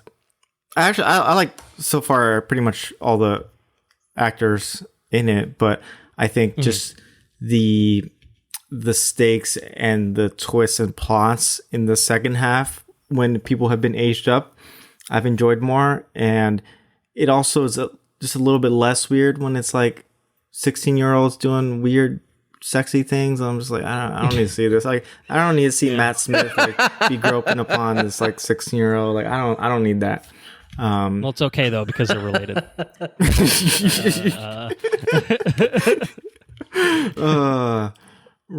Right, but I also do think it does improve on some of like the problematic aspects of Game of Thrones. It addresses things like rape, but it doesn't. Not that Game of Thrones like glorified it, but kind of like, I don't know. Just Game of Thrones didn't handle everything in the best way, and I think this show is a little bit smarter. Maybe just because it has a wider diversity of writers and directors, and like I think I was listening to something, and this season has already had more female writers than like all of Game of Thrones has had in its whole arc. So like I think that changes a little bit. Like a show that's dealing mainly with two female protagonists going at each other, I think that matters. But I've enjoyed it quite a bit. I think the dragons look fantastic. It's House of the Dragons, and we get a fair bit of dragons, and seeing them in their heyday is really cool. Seeing like how people get dragon eggs and like all the dragon lore I find really fascinating. So, and then the political, I think you got to go in if the political part of Game of Thrones is your favorite, this will kind of fit it. If you want more battles and spectacle, this is not quite as that. Like there are some battles and things like that, but I actually don't think that's this show. It's like strong. No, it's definitely not. Like right. I actually thought, and there was a thing. I want to say maybe episode like 7 or so, where they're out in I think Driftmark, and it's pretty dark, just like the scenery, and it's like twilight. And I talked to some people who said like this is too fucking dark. I can't see anything, and I gotta say that looked amazing on my television. So I don't know if now I'm coming around to like the Dark Knight episode, The Longest Night or whatever. It's not you who are wrong. It's you who is wrong for having technology. I don't know, maybe because that episode looked fantastic. Like just the cinematography on it, I was just like, this is legitimately gorgeous. There's like almost no color to this, but just like the shading and everything was amazing. And I know they got a lot of pushback, so maybe. But I think overall HBO streaming has gotten a lot better. I think some of those early, definitely since probably the final season of Game of Thrones. Right, I think there was some. I don't even know that it was 4K back when they did that. That's true. I feel like their 1080p compression was pretty fucking awful. It was just so grainy and stuff. Like it was legitimately hard to see. I thought this actually looks pretty good. But yeah, no, I'm enjoying it. I have 2 episodes left to go. I will probably watch one and then have to call it a night, and then catch the finale later this week. Stay off Twitter. Yeah, no, I'm gonna have to. Like obviously, the book of it is written, but I'm trying to. Yeah, I haven't read that. Like I read all the Song of Ice and Fire books that are currently out in the main series, but I haven't read Fire and Blood. Fire and Blood. Yeah. So I'm curious to see. I have not watched that much of Rings of Power. I only watched 2 episodes, so I do need to get on that. That's definitely going to be the next one that I check out. And yeah, I'm curious to see where that goes. Okay. Aside from that, I haven't seen too much else. I did watch. We're trying to watch some Halloween things. I watched The Thing. John Carpenter's The Thing. That's a great classic. It's a good one. Picked up a lot of other ones that we'll have to get to probably after Halloween, just at this point. Okay. But we'll see. I did pick up a new video game. Had many new video games since, I don't know, a while. But picked up Stray, the one where you're a cat in like a futuristic cyberpunk city and you're just going around. Right. That one's a lot of fun. It's just, you're literally just a cat in this cyber futuristic city. There's like this weird like post-apocalyptic thing, and you got a lot of cat movements that you do. So it seems pretty fun. Is there a dedicated meow button? There is a dedicated meow button. There's a lot of cat-specific things. You can do meow, and sometimes it draws attention of like things that you don't want to draw attention to. Okay. So you can't meow all the time, otherwise you'll be in trouble. Yeah. You have very agile flexibilities and things like a cat, and you can drink water like a cat. You can like, when you see a rug, you can like kind of start scratching the rug. Sometimes you can scratch the wall too. So, can you make biscuits? I haven't seen it yet, but I think just because you're not like cuddling up on things, but you can do the scratchy thing. But I would say at least one of my cats has liked watching it. Yeah, she just kind of gets very fixated on it, and she's like, "Oh, look at that cat doing adventure-y things. That's pretty cool." That could be me. Yeah, exactly. So at least one cat approved. And that's about it. All right. That's all I got so far. All right. I guess then we should wrap it up. Thank you all for listening. If you enjoyed what you heard, please spread the word.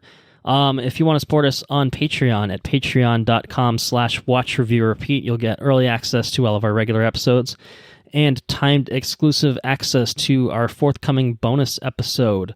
7 Decades of Horror is what we're doing. Ooh. So let's see. I think we've previously announced 3 of the 7 that we have decided to cover as part of that episode. So we would have announced that we're going to be doing Psycho in addition to. I did pick up Alfred Hitchcock like collection thing. Yeah, Listening to, so I have to check that out. watch along there. Yeah. We'll also be covering Bram Stoker's Dracula. Ooh. And we'll be covering the 2022 Hellraiser on Hulu. And at this point, I might as well announce a couple more. We're going to be talking about The Exorcist and that's a good shit. I like that. A Nightmare on Elm Street, which is what I have watched recently. So that's You 5 watched and both 7. of those recently? I have watched Nightmare. I have not watched The Exorcist yet, but I will. Okay. But I will. So Do you have that on like 4K Blu-ray or anything? I just have The Exorcist on regular Blu-ray, and then Nightmare I streamed on HBO Max. So okay. All right. So there you go. I'd like to watch Exorcist again. If you want to watch any of those and hear our thoughts on that episode, then give them a watch soon, and we'll have that bonus episode likely up on the feed right around Halloween. Is kind of the hope. Ooh, so spooky. On the Patreon feed, not the regular feed. You suckers got to wait on the regular feed. But therein lies the advantage of supporting us on Patreon. It's only $2 a month. Think about all the content you could get. Just think about it. Consider it. Hours of content. It's hours. It's hours of content. It's like a third of a gallon of gas, probably. Yeah, exactly. I don't even know. Depending on where you are, yeah. Our website's watchreviewrepeat.com. We are on Twitter at WRRPod. We are on Facebook at Watch Review Repeat, and on Instagram at Watch Review Repeat as well. We will be posting details of when the bonus episode does drop. I'd say there's actually a fair chance that it's already up on Patreon by the time this episode itself is up on the regular feed, but we'll see. We'll see exactly. I'm a little behind in terms of editing, so I've got a couple to plow through at this current moment in time, but I'm going to try to speed through them and get caught up. Or if you want to be on a future edition of the Listener's Corner and send us your thoughts on certain things, including maybe some of those horror movies, you can send them to watchreviewrepeat@gmail.com. Be happy to talk about any comments you have, answer any questions you have, and such. And our intro and outro track, It's Mechanolith by Kevin MacLeod at incompetech.com, licensed under the Creative Commons by Attribution 3.0 license. Probably do Black Adam next. It is out now. It's going to shake up the power structure of the DC universe. We got to see if it's true or not. We got to find out for ourselves. But beyond that, we got House of the Dragon. That's obviously something we can talk about because that'll be done quite soon. And we have that bonus episode that obviously we got some movies to watch for that too. So that might potentially be the one we record literally next. But we'll see. We'll figure it out. Thank you, Henrique, for hanging out with us, talking double feature of Marvel goodies and a whole slew of Marvel news. It's always a joy to have you on here, and we appreciate you. Yeah, no, thanks for having me. I didn't have a whole ton of background for these two characters, but I just enjoy me some MCU and Marvel goodness, so it's a lot of fun. Yeah. Always fun to have you on, man. Yeah. All right, Andrew. Take care now. Bye-bye then. Later's on the Menjay.